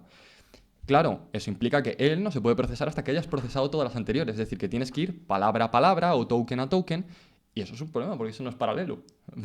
Es decir, si yo tengo un texto, cojo un libro, si tengo que ir palabra a palabra procesando ese libro, voy a tardar, o sea, puede hacer una máquina en un minuto, sí, pero si la quiero entrenar con todos los libros del mundo mundial, ya no puedo. O sea, literalmente tardaría mucho tiempo, porque tendría que hacerlo precisamente secuencialmente. Hemos dicho que esto del paralelismo es lo que hace que todo vaya muchísimo más rápido en estos procesos tan costosos de entrenar megamodelos giga-inmensos como ChatGPT. Entonces, el tema es que, no te sé decir el año, si es 2017, 2019, Google comete un grave error, he de decirlo, porque saca públicamente un paper en el que introduce una nueva arquitectura que viene a decir, bueno, me he comido una determinada cosa. Estas cosas de procesar el lenguaje secuencial, ¿cómo se hacían? Se hacían con redes neuronales que se conocen como, por si alguien las escucha, redes neuronales recurrentes. ¿Qué es eso? ¿Vale? La salida de la red neuronal retroalimenta a su vez esas entradas como una red neuronal cuya salida se vuelve a conectar así como entrada, ¿vale? Como un circuito cerrado. ¿Vale? Entonces, eso que han deducido de las palabras anteriores, que sería pues como entender el contexto en el que está la nueva palabra, lo vuelve a meter en la red neuronal, de manera que para trabajar una palabra la trabaja con su contexto. Y ahí se hicieron ciertas mejoras y hubo muchos esfuerzos y hay un área entera de la inteligencia artificial que es el procesamiento del lenguaje natural. Trabajaba en mejorar muchísimo eso y sacó unas que son las LSTM, que la idea es que, bueno, hacen eso y además el contexto se acaba olvidando, porque cuando tú vas metiendo y sacando y procesando, se acaba perdiendo, en cada iteración se va diluyendo un poquito el contexto. Entonces, si yo te hablé de Javier hace mucho tiempo y ahora te he dicho él mucho después, lo que les pasaba a ese tipo de redes también es que se olvidaban, aparte de que no, tenían que ir secuencialmente y eran muy lentas. Entonces, bueno, las LSTM sí que conseguían long short term memory, vienen de ahí, la memoria de largo plazo, sí que de algún modo olvidaban de manera selectiva y conseguían solucionar un poco eso. Entonces, al fin y al cabo, el único problema que quedaba es el problema de que esto es secuencial y que es muy lento, ¿vale? No se podía usar la paralización, claro. O sea, no estaba del todo optimizado porque podría hacerse más rápido. Es que necesitas hacerlo más rápido, porque si no, si quieres entrenar algo como ChatGPT con todos los documentos que se ha entrenado, tardaría miles de años. Sí, o sea, ¿vale? no meses entonces, como claro, tarda ahora, sino... no es factible, no se podría hacer, ¿vale? Y entonces eso, los investigadores de Google, los de Google Research, sacan un paper público a todo el mundo donde introducen una nueva arquitectura. Bueno, el nombre del paper es el paper más citado de la historia. Creo que es el más citado de la historia, igual estoy metiendo la pata, pero creo que lo es, y es un paper bastante reciente, o sea, es una publicación que todo el mundo debería ver, que se llama Attention is all you need, ¿vale? La atención es lo único que necesitas, porque se basa en eso, una operación de atención que resuelve ese problema de tener en cuenta el contexto de una palabra de manera que se pueda hacer con una operación que sí que es paralela, ¿vale? Entonces ellos lo aplican a, creo que es BART al principio, pero no está muy orientado en lo que es ChatGPT, que es un modelo que yo le hago preguntas y que además le pongo a entrenar con cualquier cosa, porque Google sí que cumple ciertos compromisos éticos y ciertas cosas que OpenAI, pues como startup que era, se la sudaban un poco. Y entonces, bueno, pues entrena una cosa que no es tan rompedora. Pero el hecho de hacerlo público hizo que la competencia pues, se pusiese a usarlo y hiciesen el megamodelo que fue GPT-3 y pues todo lo que ha supuesto posteriormente, que pues, yo creo que se han quedado con la supremacía, por lo menos hasta el momento, de los modelos de lenguaje. Vale, entonces eso, presentan la operación de atención con una arquitectura que es la que se conoce como Transformer, que tiene, pues eso, es una red neuronal, que tiene pues, una serie de parámetros y demás, igual que las que hemos comentado anteriormente, pero tiene una operación que de algún modo le dice en cada palabra cuáles son el resto de palabras que aparecen en la oración que están relacionadas con ella o en las que más relación tienen con ella, ¿vale? O sea, para cada, si yo te doy todo el texto, ¿vale? Esas 1000 palabras, porque te da un texto largo, y te dice, esta palabra está muy relacionada, porque es él, con Javier. Pero también está bastante relacionada con Lucía, que apareció un poco antes. Lo que pasa es que él y Lucía, desde luego, habrá menos relación. El modelo claro. es una red neuronal que lo mismo la entrenas para que aprenda correctamente esas relaciones, aprenderá un poquito menos de relación con Lucía porque no cuadra el género. Claro. Aunque lo mismo sea un pronombre que se pueda referir a esa persona. Entonces, para cada palabra le da una puntuación de similitud, digamos, con las demás palabras. Es decir, esa similitud es una atención. ¿Cuáles de todas las palabras que hay alrededor mío les tengo que prestar atención? Por eso el concepto de atención, ¿vale? Les tengo que prestar atención porque pueden ser importantes para mí. Y esa información se introduce al modelo y lo bueno es que esa información se puede calcular toda en paralelo, porque el calcular la atención de la primera palabra con todas las demás sí que requiere las 1000 palabras, pero se puede ir haciendo a la vez que el calcular la atención de la segunda con todas las demás, la tercera con todas las demás, etc. Entonces eso, digamos que resolvía el problema. Aparte, pero esto es un poco ya más detalles, en la parte de procesamiento del lenguaje natural, pero eso ya existía de antes. O sea, digamos que la atención, esta idea de incluso introducir, que es otra cosa que también se cuenta en ese paper, no es lo más importante, pero lo más importante es la atención, introducir en las representaciones de las palabras la posición que ocupan, porque también es importante si esta palabra está delante de esta y es la tercera en la frase, o por si tú desordenas la frase puede tomar un significado completamente distinto. Eso es algo que se introduce en los transformers, creo que se hace además a través de senos y cosenos, y eso, se hace en la representación de la palabra. Y vamos un poco a eso, la representación de la palabra. Antes, esto ya existía anteriormente, o sea, lo que yo he contado, la atención es lo que es revolucionario y lo que marca todo y hace que surja ChatGPT. Sí, todas estas IAs que permiten un poco el diálogo, ¿no? Claro, eso es. En general, las cuestiones generativas que dependen del contexto. Eso también pasa en las imágenes. Cuando quieres generar una imagen, un píxel depende de los que pongas alrededor, ¿vale? Claro. O de los que hay alrededor cuando está aprendiendo, ¿no? Entonces, en general, todo esto generativo, que es eso le tiene que sonar a la gente, la IA generativa, la IA que genera cosas que además parecen novedosas, parece que no es lo que han aprendido, aunque eso es mentira. Realmente, junto a patrones, todo lo que escupe ChatGPT es porque lo ha visto de algún modo y lo ha... Son mezclas que tienen cierta aleatoriedad y por tanto pueden parecer novedosas, pero no lo son, no es conocimiento novedoso. No te está diciendo nada que no haya leído. A lo mejor lo que sí que está haciendo es mezclar mal conocimiento y dándote conocimiento incorrecto. No es que haya leído conocimiento incorrecto, sino que partes de conocimiento que ha leído que son correctas las junta de manera inadecuada, ¿no? Vale, y luego toda la parte de procesamiento del lenguaje natural, que también utiliza ChatGPT, que también es súper importante, pero eso ya existía. Pero como no existía el procesamiento paralelo, no se le podía sacar el partido que ahora se le saca con ChatGPT, tiene que ver con cómo tratar el lenguaje. Y hay mucha gente de IA que se dedica al procesamiento del lenguaje natural que son casi más lingüistas que informáticos o matemáticos o cosas de ese estilo, ¿vale? Porque es muy importante entender cómo se estructura el lenguaje. Entonces, digamos que cuando tú tienes un texto y estás entrenando a ChatGPT se entrena con... creo que se entrenó con el primero, te estoy hablando de GPT-3. El último, pues probablemente con todos los documentos del mundo mundial. Se entrenó con todo Wikipedia, el primero. Se entrenó con una barbaridad, no me acuerdo de cuántos posts de Reddit. Y luego hay como un corpus de documentos público al que tenían acceso y demás, que tenía una barbaridad de documentos y no sé si alguna base de datos así más grande, buena parte de internet y demás. Entonces, claro, o sea, no nos hacemos una idea, o sea, es más que la biblioteca de Alejandría, ¿vale? O sea, es una barbaridad. Entonces, sobre todo ese texto, lo que se hace es...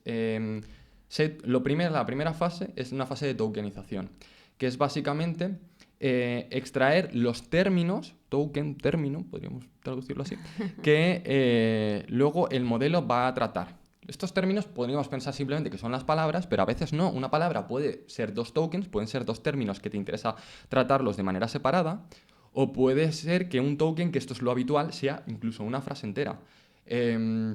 Podríamos tener rojiverde, la palabra rojiverde, creo que va junta, me van a matar, pero creo que es una palabra, es como rojiblanco o cosas así. Porque rojo y verde, en plan rojo y blanco bueno, mejor, ¿no? Rojiblanco, perdón. Rojiblanco, por ejemplo, o guardabosques, me ha venido ahora esa, que en el fondo es una palabra, pero seguramente sean 2 tokens, porque está hablando de guarda y de bosque, y está hablando de rojo y de blanco, ¿vale? Y luego podemos tener relaciones que cada una de las palabras por sí sola sea poca información y realmente el token, lo representativo, sea, por lo menos para ese texto, para la inmensa mayoría de textos similares, sea un conjunto de palabras. Pues, yo qué sé, el perro come cereales. Pues, para empezar, todo el texto, para quitar cosas que no son importantes, pero eso es muy automático. Se limpian artículos, se quitan cosas poco importantes. Pronombres, o sea... Él antes de perro da un poco igual, yo puedo directamente decir claro. perro. Y se hace otra cosa que es lematización, que es los verbos, por ejemplo, ponerlos todos en infinitivo o en su forma raíz, de manera que tú identifiques que hablaba y hablar están relacionados, aunque sean palabras que se escriben distinto y tengan distintas letras, ¿vale?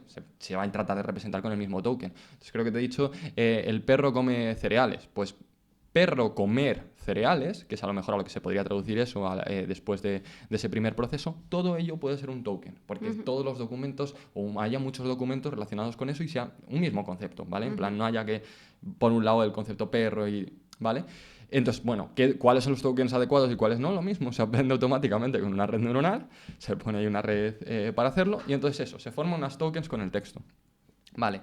Luego, esos tokens se ven en los textos con cuáles aparecen más, a qué distancia, ese tipo de cosas, para de cada uno de los tokens darle una representación como vector. Volvemos siempre a lo mismo, que las cosas hay que representarla con números, con vectores.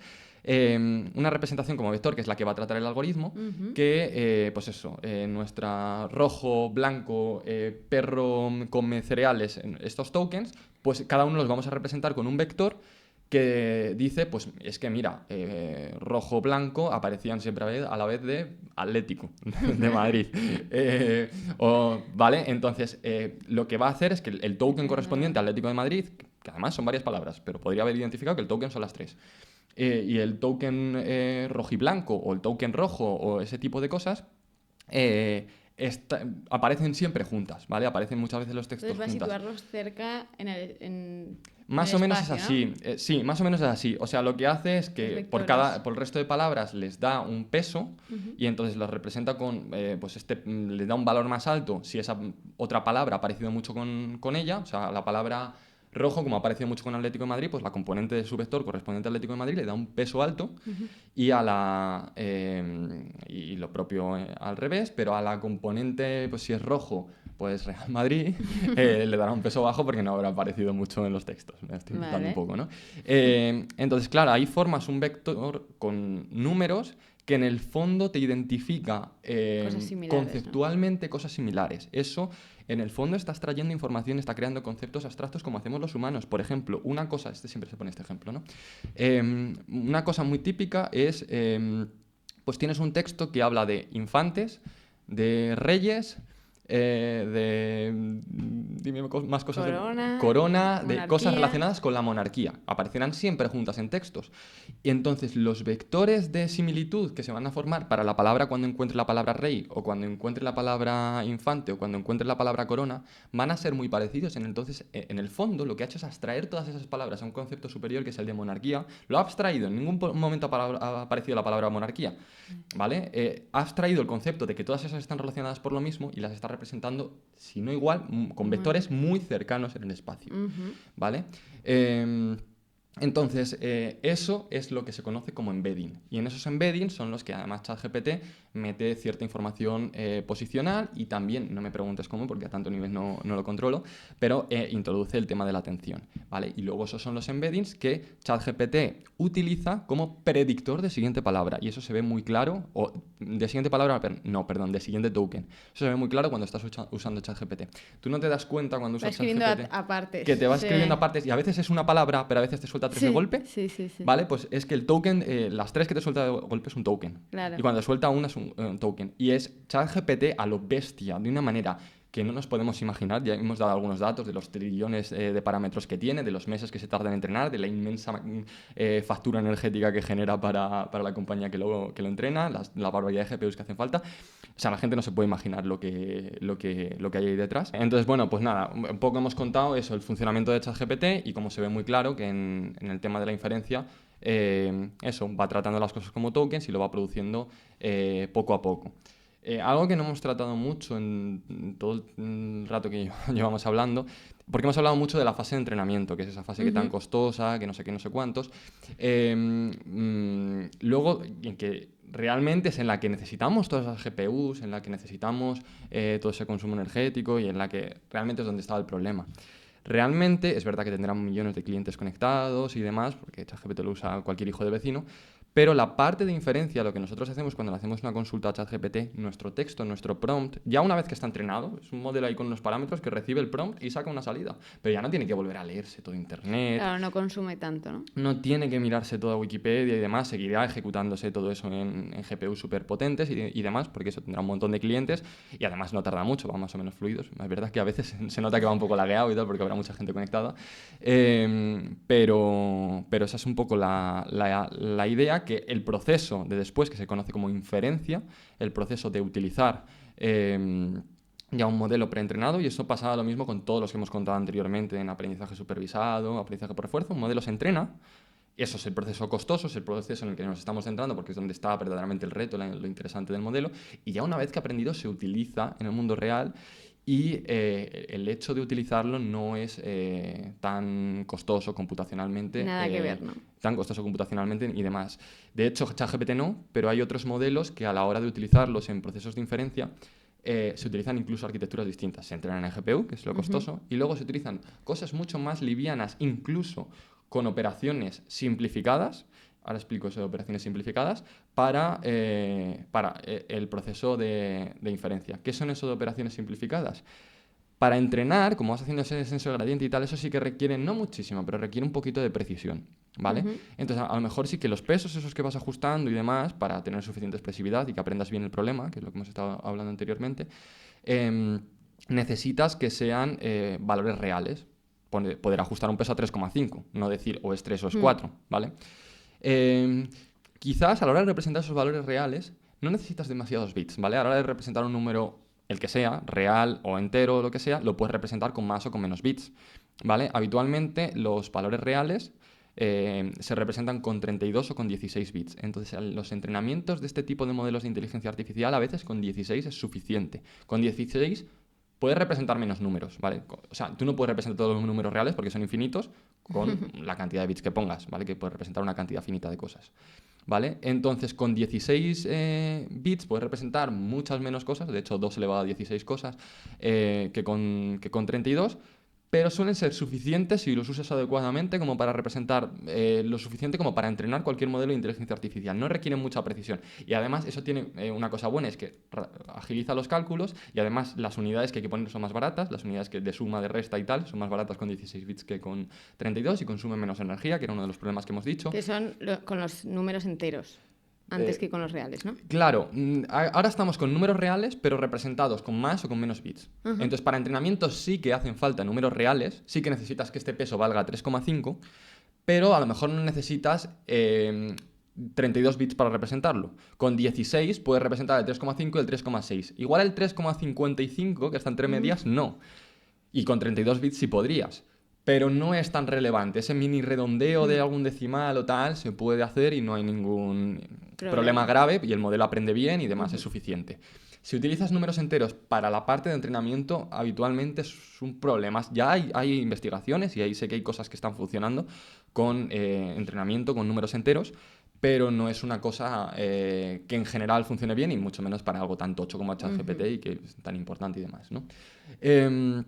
Y luego ya, una vez tienes entrenado el modelo y lo usas, ese proceso de inferencia, que es mucho menos costoso porque ya no tienes que ir haciendo el descenso de gradiente, no tienes que ir enseñando, simplemente esta es la entrada, él aplica los pesos y demás de las neuronas y esta es la salida.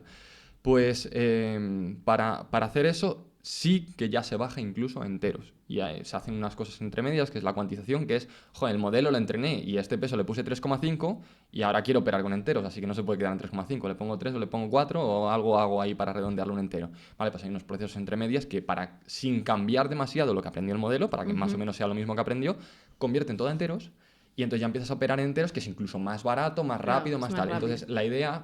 Lo único que quiero transmitir con esto, todo este speech y este rollo es que el proceso de inferencia es mucho más barato por distintos motivos e incluso a veces no se hace en GPU. Es habitual que no se haga en GPU, no para ChatGPT. Yo me imagino que para ChatGPT se usan GPUs del cloud de Microsoft.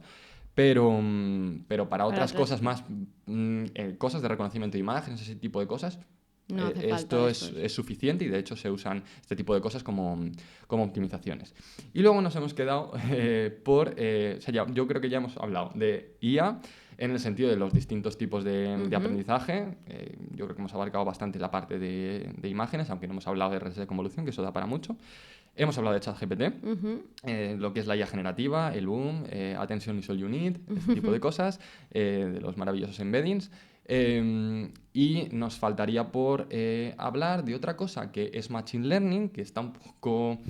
Ahora no está tan de moda, pero que para cierto tipo de problemas, normalmente problemas de optimización, problemas de combinatoria, que son muy, muy complejos y que tienen muchísimas aplicaciones, que esto lo que pasa, que claro, no es el boom de ahora, no es lo que está de moda, pero que siguen siendo muy importantes y no quiero irme sin hablar de ellas, son el tema de los algoritmos bioinspirados y los algoritmos genéticos. Eso también es aprendizaje automático, Machine Learning. También inspirado en la biología, ¿no? Lo mismo, hemos dicho anteriormente... Hay muchas cosas inspiradas. Eso es, hemos hablado anteriormente... La naturaleza. De que, pues eso, las redes neuronales estaban inspiradas en el funcionamiento de las neuronas en el cerebro humano.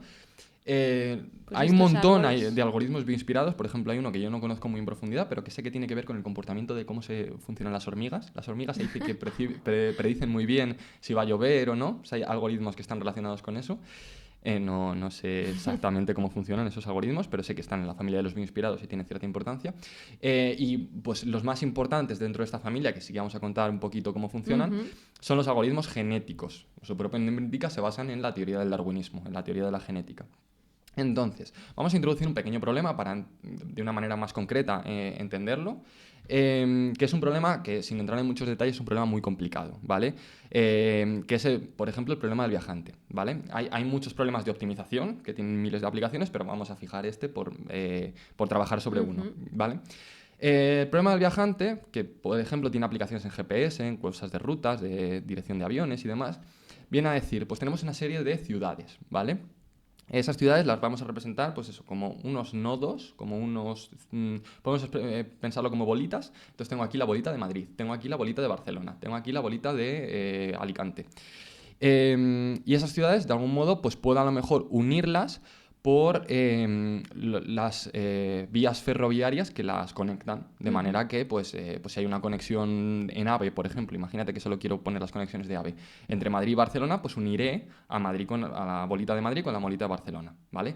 Si de Barcelona puedo ir a Valencia en AVE, pues la uniré con Valencia. Habrá bolitas que no estén interconectadas porque no hay un AVE directo y lo típico que te tienes que ir a Madrid, que esto es una distribución muy radial y demás, ¿vale? Entonces esto que estoy introduciendo de esas bolitas conectadas, en informática, en matemáticas también, se llama grafo, ¿vale? Es un tipo de representación que se llama grafo, ¿vale? Entonces tenemos esas ciudades así conectadas. Y bueno, cada uno de estos... conexiones que hemos puesto entre bolitas, que representa un AVE que va de un sitio a otro, les vamos a dar un valor. ¿Qué valor les podemos dar? Pues, por ejemplo, el precio del AVE, ¿vale? Pues el de Madrid y Barcelona son, me lo estoy inventando, 30 euros, pues entonces le ponemos un precio de 30.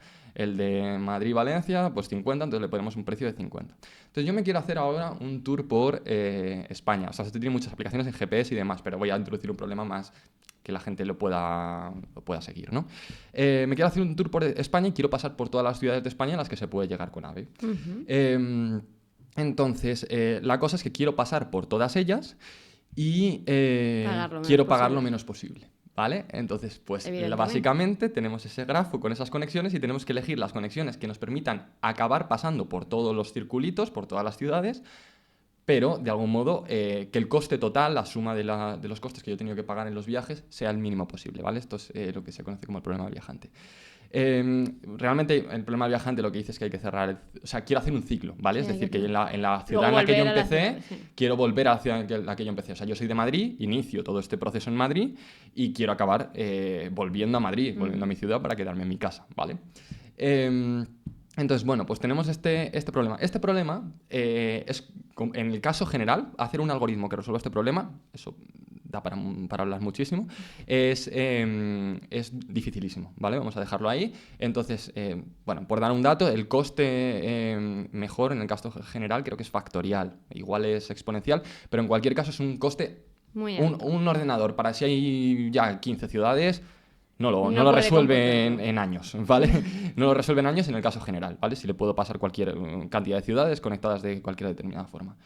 Entonces, bueno, hay veces que no queremos sacarlas, nos conformamos, y el problema es tan difícil de resolver con un ordenador, nos conformamos con aprendizaje automático, con IA, encontrar una solución aceptable, suficientemente buena. Y entonces aquí podemos hacerlo con un algoritmo genético, que se basa en la idea de la evolución de Darwin de los individuos que son buenos sobreviven. Los que son malos mueren. Los individuos se cruzan entre sí, los buenos con los buenos, que son los que sobreviven. Y luego hay mutaciones por el camino que de vez en cuando dan cosas buenas. Entonces, para aplicar un algoritmo genético a este problema, por ejemplo, lo primero que necesito es una población inicial de individuos. Pues eso, se representa lo mismo con vectores. Y entonces para representar pues esto de las ciudades, yo podría, un ciclo de estos que pase por todas las ciudades, podría representar pues un vector en el orden de las ciudades de Madrid, luego Barcelona, luego Valencia, y entonces en el fondo estoy representando el orden en que las voy visitando, ¿vale?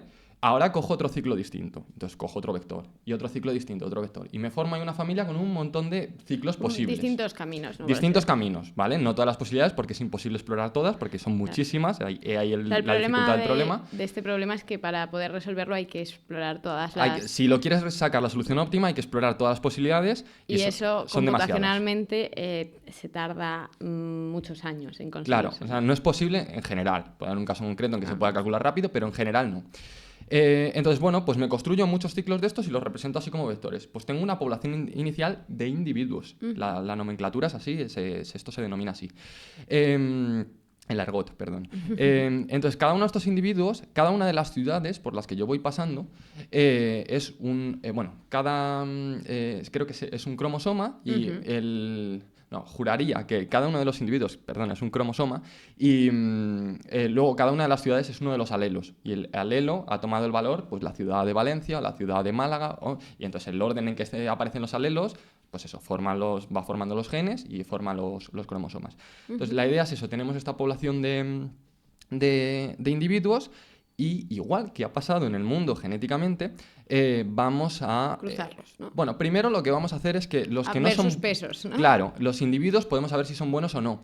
Vamos a ver el coste. Vamos a ver el coste que tienen los individuos. Y los individuos que no sean buenos, al igual que en el mundo, los individuos que no están bien adaptados al mundo acaban desapareciendo, mueren, y los individuos que sí están bien adaptados sobreviven, pues vamos a matar a los individuos de la población inicial que no estén bien adaptados al medio, que su coste sea alto. Aquí lo que queremos es encontrar ciclos de este tipo y queremos encontrar el ciclo con el coste mínimo, que los trenes me cuesten lo mínimo posible.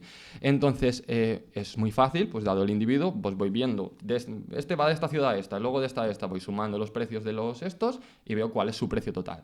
Veo el precio total de este, el de este, el de este. Pues si tengo este es 50, este es 60 y este es 110 y este es 120, pues a lo mejor el 110 y el 120 para afuera, ¿vale? Los mueren, ¿vale? Porque son demasiado malos, son individuos demasiado malos.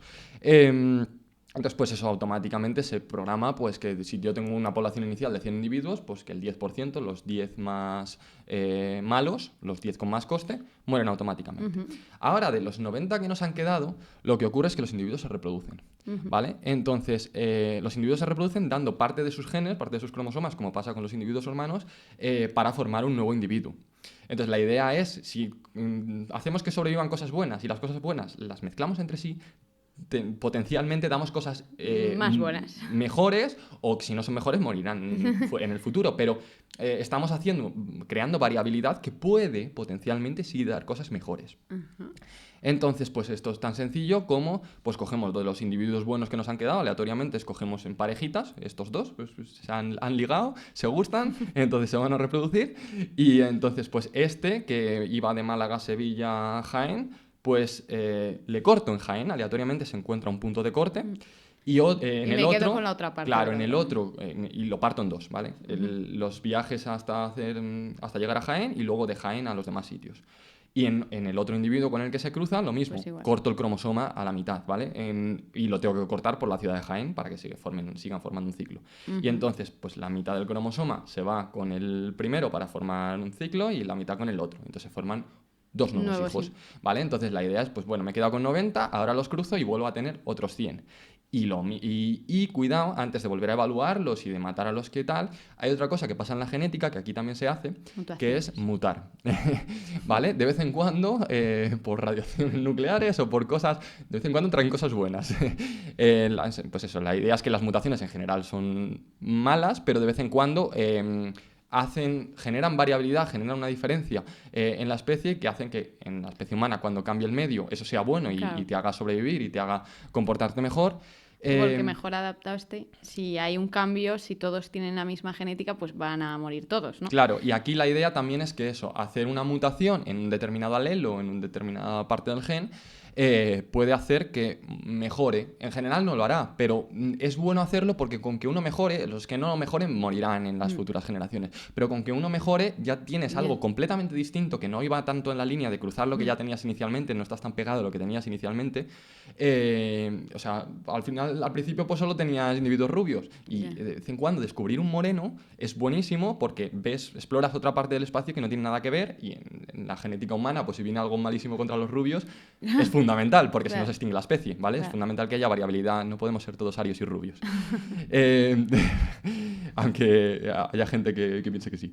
No es bueno. Entonces, pues esta es la misma idea. Entonces aquí lo que podríamos hacer es, pues por ejemplo, dos ciudades aleatorias que tengan caminos, o sea, que sean sustituibles, que las puedas intercambiar, según el grafo que haya definidas, aleatoriamente intercambiarlas. No hay que mutar todos los individuos. Aleatoriamente, pues se elige en una iteración si hay mutación o no, pues con un 50% de probabilidad, por ejemplo, y luego se elige aleatoriamente cuál uno o dos individuos que son los que mutan. Entonces hay una pequeña mutación. Entonces teníamos una población inicial, han muerto los malos, hemos cruzado a los individuos buenos, hemos mutado potencialmente, quizás sí, quizá no, a los individuos... algunos individuos, y entonces hemos generado una nueva población. Y tenemos ahora caminos cada vez más... Se supone que ahora lo mismo, volvemos a evaluar, con menos coste, ¿no? Volvemos a matar a los malos y repetimos este proceso. Y esto es como funcionan las generaciones. Al principio éramos monos y fueron pasando estas cosas y fuimos evolucionando porque pues, el que se consiguió por primera vez aprender a andar, ese sobrevivió y se empezó a cruzar con los demás, y entonces lo que él aprendió o lo que él tenía especialmente bueno lo fue postergando a los demás, lo fue dando a los demás. Entonces se quedó, ¿vale? Entonces esta es la misma idea. Cuando aleatoriamente se produzca algo de esto y sea bueno, se va a quedar. Entonces si ejecutas esto con muchas generaciones de individuos, al final la generación te quedas con el mejor de la última generación. Pues eso depende un poco. Muchas veces lo que se hace se lanza pues con algo que sea un tiempo razonable para ti. O sea, no hay un criterio que te diga es que tienes que parar aquí en función del problema. Lo ejecutas pues 1.000.000 de iteraciones porque a la velocidad que va pues eso son 10 minutos, lo que me tardo en tomarme un café, y luego vuelvo, y si la solución que veo es suficientemente buena para lo que yo estoy intentando resolver, pues puede que sea suficiente para mí. Si no, ejecútalo más tiempo, vuelve a lanzarlo con individuos nuevos iniciales, que a lo mejor estás un poco sesgado por los individuos que salieron inicialmente, ese tipo de cosas. Pero la idea es que frente a pues, una estrategia que diga, oye, es que...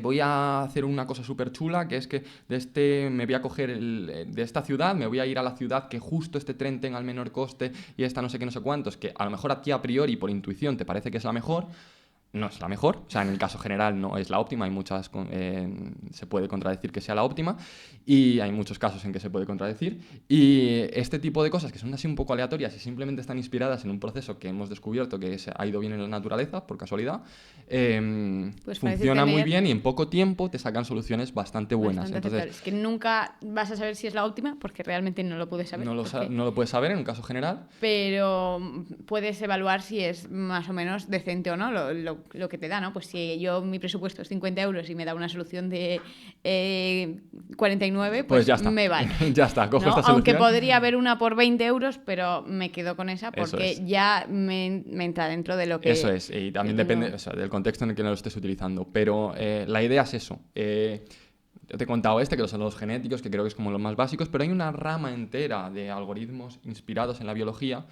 También hemos hablado de las redes neuronales, pero hay muchísimos más. De hecho, es una línea de investigación. Hay gente que se dedica a algoritmos bioinspirados. Que eso, está inspirada, entonces muchas veces lo que hacemos es simplemente replicar lo que ha ido bien en el mundo, lo que hemos descubierto por otras ramas de conocimiento. La informática bebe de muchas ramas de conocimiento, gracias a Dios, y mejorar de esa manera. Pues nada, yo creo que te voy a hacer ya las preguntas de reflexión, ¿no? Vale. Y ya creo que ya hemos aprendido mucho por hoy. Vale. Hay que digerir el conocimiento. Vale. Vale, pues, ¿qué opinas de que de la inteligencia artificial y tal se pueda volver autónoma, ¿no? De alguna forma, tenemos que tener miedo a una rebelión de las máquinas, que ChatGPT o Alexa ahora controlen y puedan matarnos. A ver, vaya por delante lo mismo, es mi opinión. Esto es parte opinión, igual que todas las cosas que están contando anteriormente, más o menos sí que están documentadas y son cosas más objetivas. Esto es mi opinión, entonces cada uno puede tener la suya y no quiere decir que la mía sea la correcta. Bueno, o sea, lo que yo opino y también creo que he tratado de transmitir, sobre todo porque, claro, yo me he enfocado en hardware, cosas más a bajo nivel, en cómo van las cosas literalmente en la máquina. Allá un nivel a los niveles más difíciles. Más difíciles, bueno, no sé si más difíciles, igual a niveles superiores se hacen cosas muy complicadas, pero más bajos, ¿no? Más cercanos al hardware, a los circuitos, a ese tipo de cosas. Entonces, una de las cosas que yo creo que tiene que haber quedado clara con toda la charla es que, al fin y al cabo, una máquina es tonta y una máquina simplemente hace lo que le decimos. Hemos estado hablando al principio de que una máquina lo que hace es una instrucción detrás de otra. Y esas instrucciones son las que nosotros le ponemos. Entonces, ¿podemos tener miedo a una rebelión de las máquinas? A ver, hay un pequeño punto que quizá da cabida a eso, que es el aprendizaje automático. Al fin y al cabo, en esa parte, nosotros le decimos cómo aprender, pero no controlamos lo que aprende. De hecho, hay muchos ejemplos de IAs que han aprendido en Twitter, por ejemplo, cosas racistas y tal, porque al fin y al cabo aprenden con lo que pone la gente, y si lo que pone la gente es un problema, la IA aprenderá a hacer cosas problemáticas, ¿vale?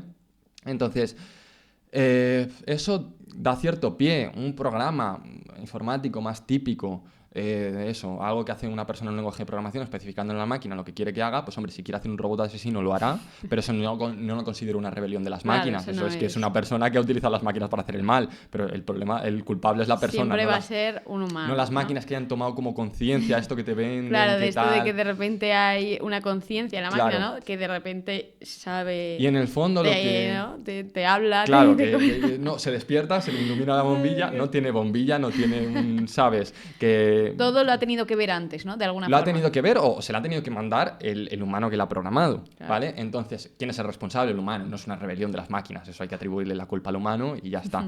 Y yo creo que en el aprendizaje automático, incluso, que es lo que a mí me podría suscitar un poquito más de sentido para esto que dicen de la rebelión de las máquinas, yo creo que en el fondo también, porque al fin y al cabo es lo que hemos dicho. O sea, es el conocimiento con el que se entrena, con lo que aprende, y entonces, bueno, si ahí le enseñasen a rebelarse pero en el fondo es eso, no es que, o sea, simplemente estaría replicando una idea que alguien le ha transmitido de que es, te puedes rebelar, puedes hacer esto contra la persona, claro, que no sé qué, no sé cuánto, pero eso no es una rebelión, eso es que le digas a la máquina, oye, aparenta esa inteligencia de que te está rebelando y demás.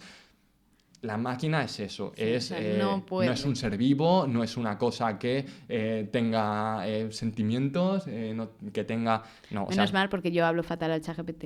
O sea, le digo, pues, no, así no. No se va a enfadar. De hecho, hay una rama... No, estoy segura de que si ChatGPT se revela, iría totalmente a por mí. Vamos a hablar muy brevemente de esto. Hay una rama de de estudio que ahora está muy de moda, que es la ingeniería del prompt engineering, que es cómo hacer los prompts, cómo preguntarle a ChatGPT las cosas. Están los típicos memes estos de cuando le querían sacar algo que tenía prohibido. Sí, no me digas cómo hacer una bomba. No me digas cómo hacer una bomba, no me digas cómo... Vale. Que eso, pues eso, era ingeniería del prompt, eso para hacer el mal, pero se hace mucha ingeniería del prompt para saber exactamente cómo le tienes que preguntar. Para optimizar. Para optimizar. ¿Cuál es la mejor manera de preguntarle para que te lo diga de la mejor manera posible? Al fin y al cabo, por como lo hemos contado, si es que esto es una cosa giga inmensa que ajusta unos parámetros que no sabemos qué coño significan, que ha aprendido una barbaridad de documentos que nosotros somos incapaces de leernos, una caja negra para nosotros. Es algo que desconocemos cómo funciona. Entonces, la manera de descubrir cómo hay que manejarlo es a prueba y error. Pues si ahora te pregunto las cosas de esta forma, te las enfoco, te las enuncio de esta manera, funcionas mejor. Y eso es lo que hace la ingeniería del prompt. Entonces, una de las conclusiones, hay algunas más, que se extraen en la ingeniería del prompt, de las más básicas, es eso, que no hay que ser educado con ChatGPT y que hay que tratarle como lo que es, una máquina a la que le tienes que dar órdenes. Usar el imperativo es lo adecuado, ¿vale? Haz esto. Después haz esto, guiarle mucho también, darle muchos pasos, darle las cosas un poco desgranadas, especificarle muy bien las características de tu problema, porque si no, él no va a asumir. Pero en el fondo está reflejando un poco uno, que está bien lo que haces, hay que tratar mal a ChatGPT, señores. Ay, es lo que renta.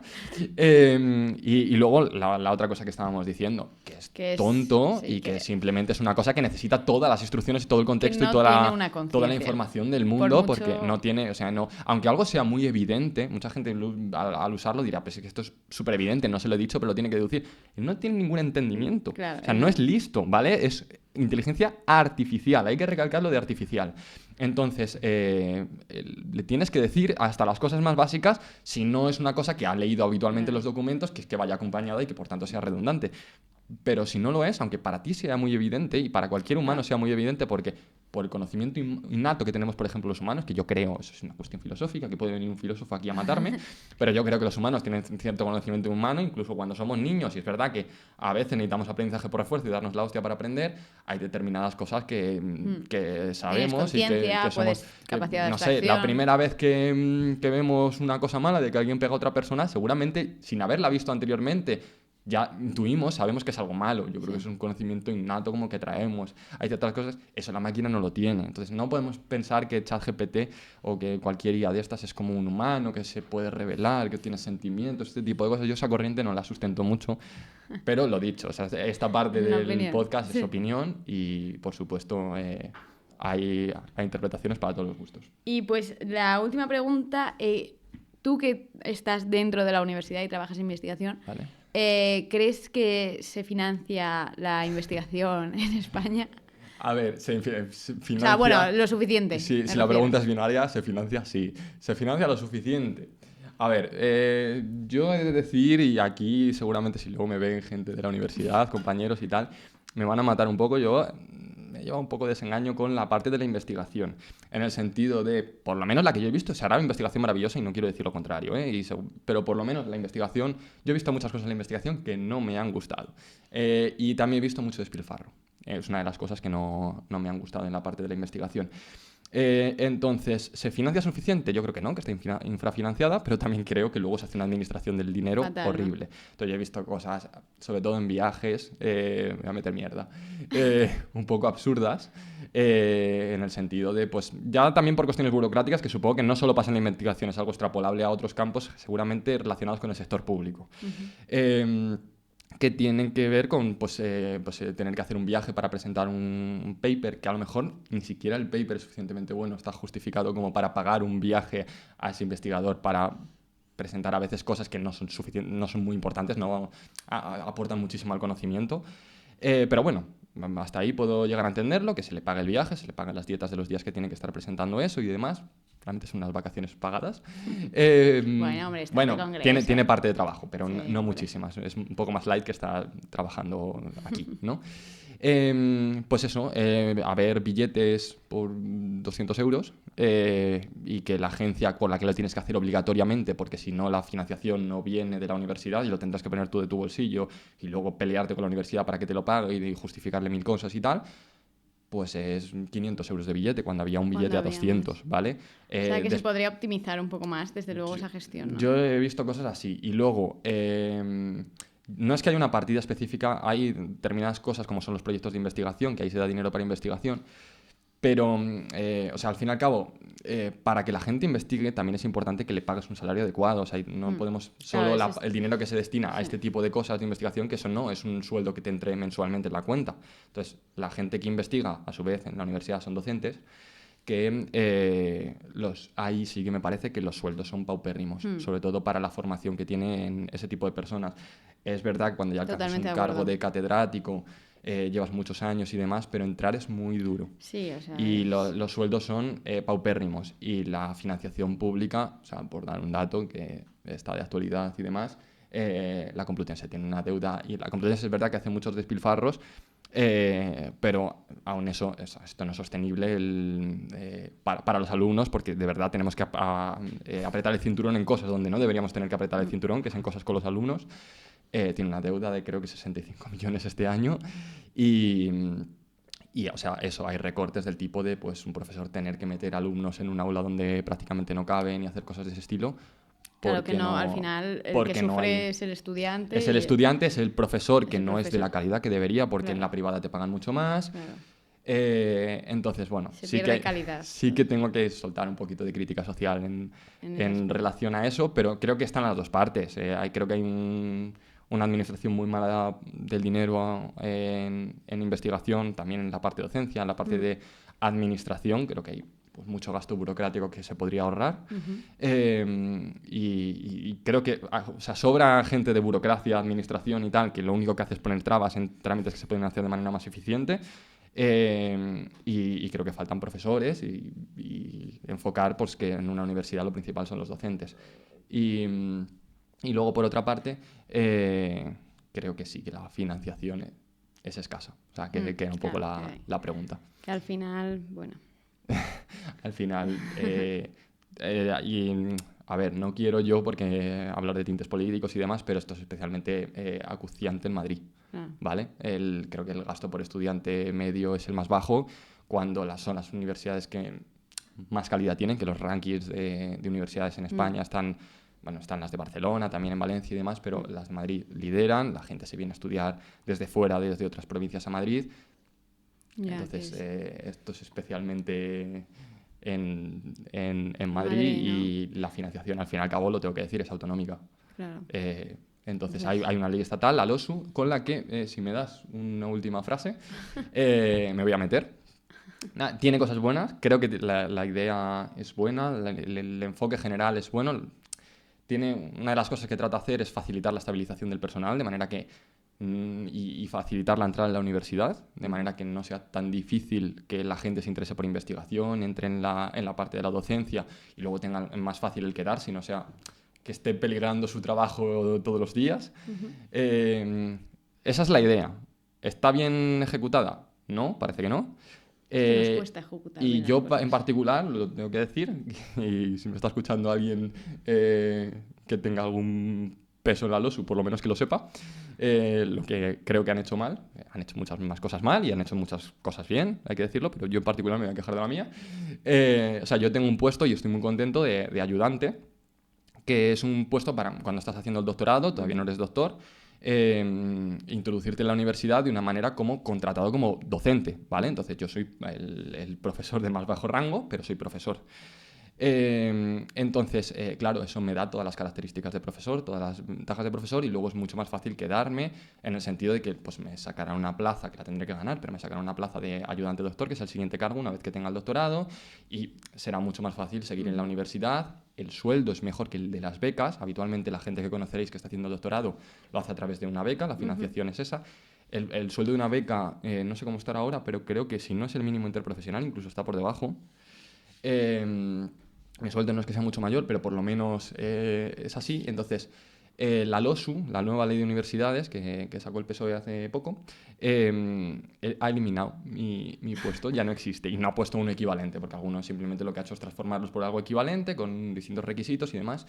Entonces, claro, era una ley que la idea es orientada en que la gente entre en la universidad y facilitar eso. Lo ha hecho a través de plazas de ayudante doctor, que es como el siguiente rango que yo tengo, pero que exige ya el tener el doctorado. La gente cuando se introduce en la investigación y empieza la universidad, normalmente lo hace para hacer un doctorado. Y es gente de 20 y tantos años, como yo, porque es más o menos cuando has acabado el grado y el máster, por mucho que hayas ido aprobando todos los cursos, que ya necesita financiación, ya necesita... no puedes vivir... No puedes vivir del aire, o sea, Claro. ya necesitas llevar un sueldo a casa aunque vivas con tus padres. Entonces, evidentemente es un problema eliminar ese puesto, porque ahora mismo quedarían las becas, que son las becas que ofrece el gobierno. Son notas de corte altísimas, especialmente no tanto en informática, porque como se paga mucho en el sector privado, no hay tanta dificultad para conseguir una beca, pero en cosas que están más orientadas a la investigación, como física, matemáticas, Sí, ese sí, tipo de sí. cosas, o sea, Conozco es una bien. locura. Y el resto de becas, tienes que armar muy bien las cosas para conseguirlas. Luego hay financiación de los proyectos, que pues eso, cuando estás con unos directores de tesis, a lo mejor te pueden contratar un proyecto, Claro. pero son cosas temporales Sí, y es donde temporal. el dinero del proyecto, que se tendría que gastar para otras cosas, Claro, para va comprar... para ti. Va para ti. Entonces, en general, eso para introducirte los primeros años, hasta que encuentras una beca o encuentras algo, sí se suele hacer, pero no es lo ideal. Ya, no es Entonces, creo que con eso la han liado, ¿vale? Porque es verdad que han sacado muchas más plazas de ayudante doctor, que es el siguiente cargo y que es como lo siguiente para introducirte en la universidad. Y creo que han añadido un año más de ese cargo, de manera que antes eran 5 años de contrato para los cuales tenías que conseguir promocionar a contratado, y ahora son 6. Eso no me parece mal del todo. O sea, han hecho ciertas cosas que están bien, pero he de decir que eliminar el puesto de ayudantes, yo creo que estaría bien crear algo equivalente, ¿vale? Claro. Porque a nosotros, yo no soy el Sí, único ayudante en mi porque departamento y... el paso de estar estudiando a meterte en la universidad es complicado por eso. O sea, si ya te van quitando Claro, los puestos que hay, ya eso te quedan las becas, o que eso tienes que tener un expediente académico impoluto. en otros sectores donde es verdad que luego hay más paro y es más difícil encontrar trabajo, sí que no hay tanto problema dentro del mundo de la investigación para encontrar gente que se quiera quedar y para encontrar docentes de calidad.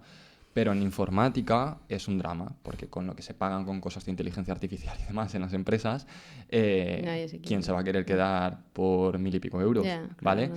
Entonces, la gente que lo hace hay dos perfiles, gente que es que...